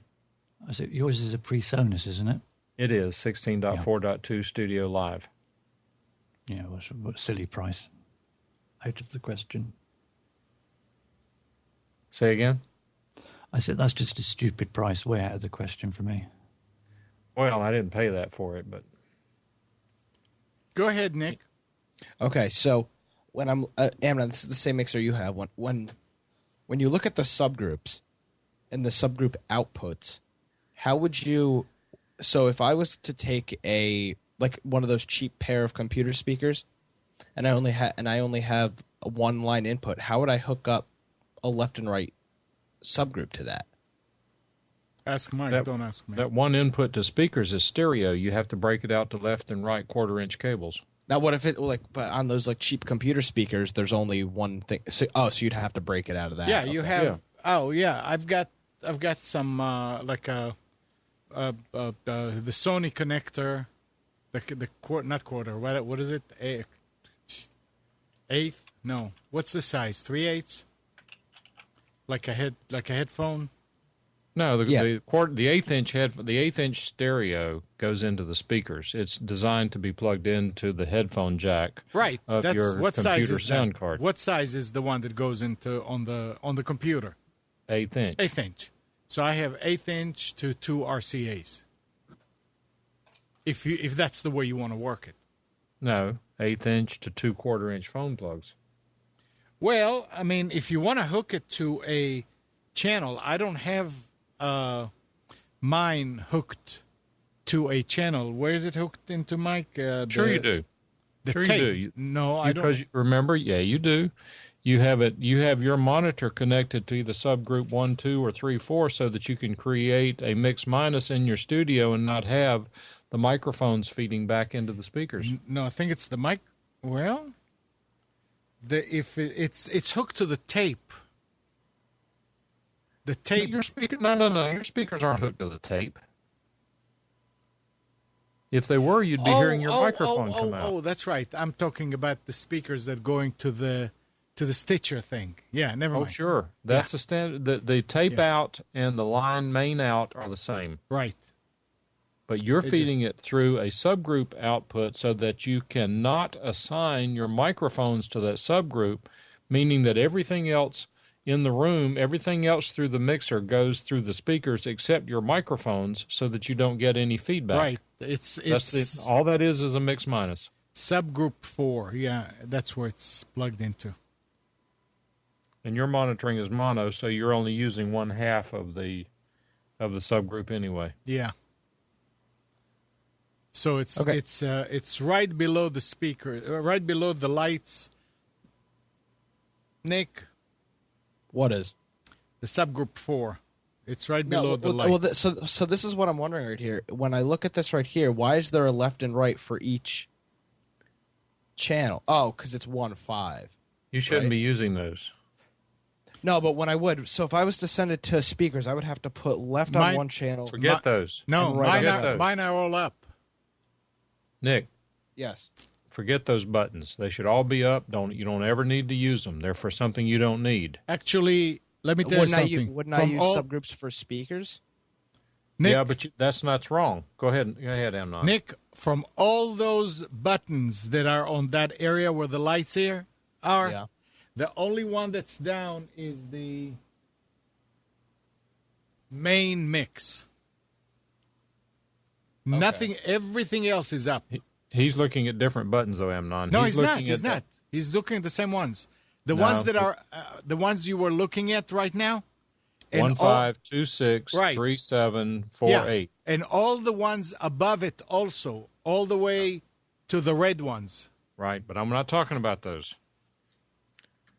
Mine are all up except the one Correct. that says main mix. Correct.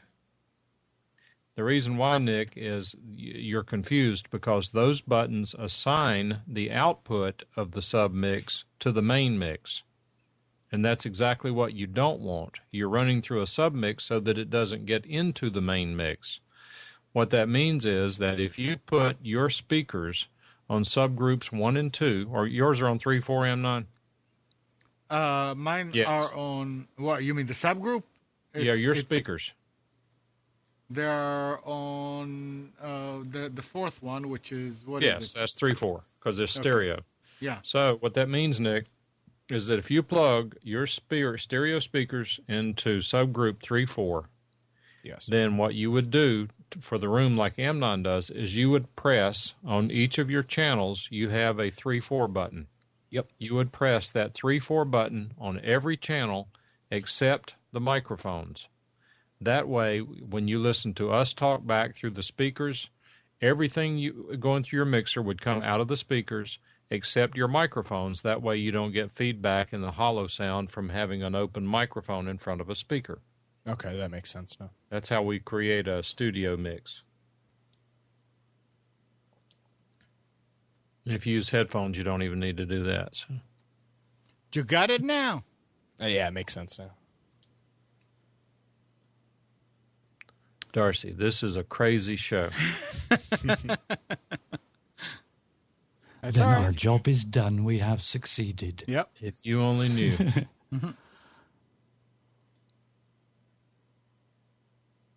It's just fine. Okay. All right. So next show is Friday night, 7 o'clock at radargaming.net. You see it right under his video. Thank you for that. radargaming.net. We're going to be here tonight with Carrie at 8 o'clock for Carrie's Psychic Cafe. She's not giving up. She's going to do it. And even though it's a holiday weekend, she's going to do just fine. But tomorrow morning, I don't think that we have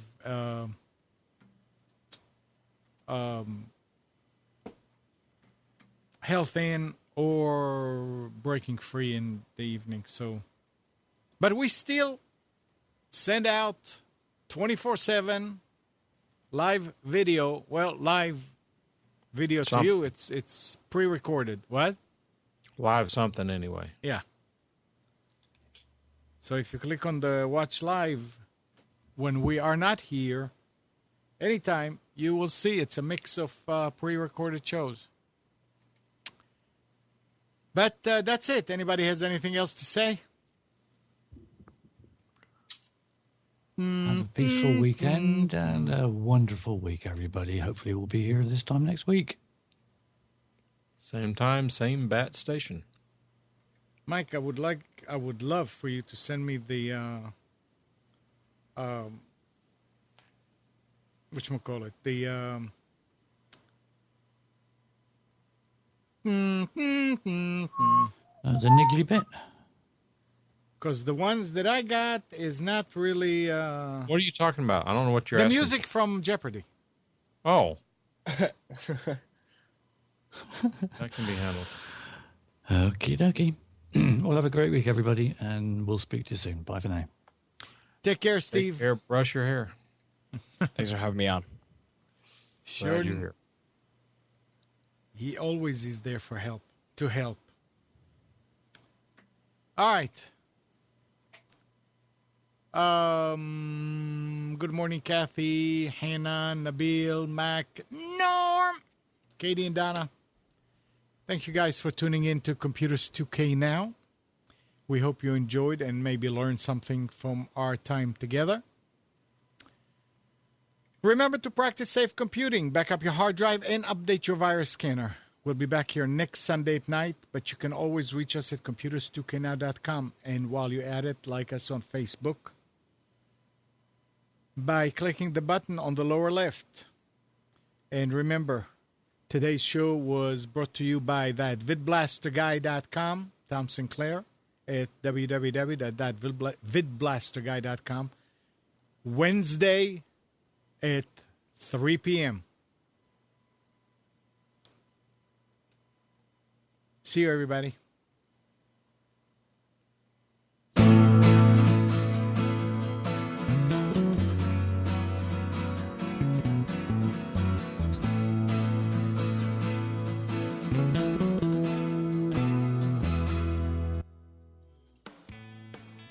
You are tuned to the Nissan Communications Network.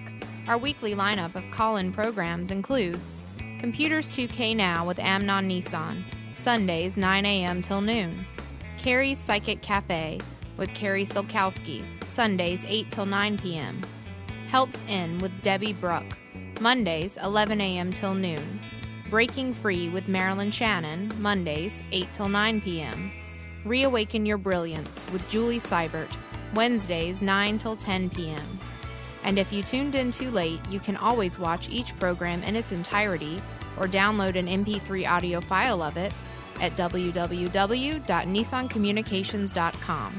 Sponsored by thatvidblasterguy.com, carolinaapparel.com, and deltaforce.net.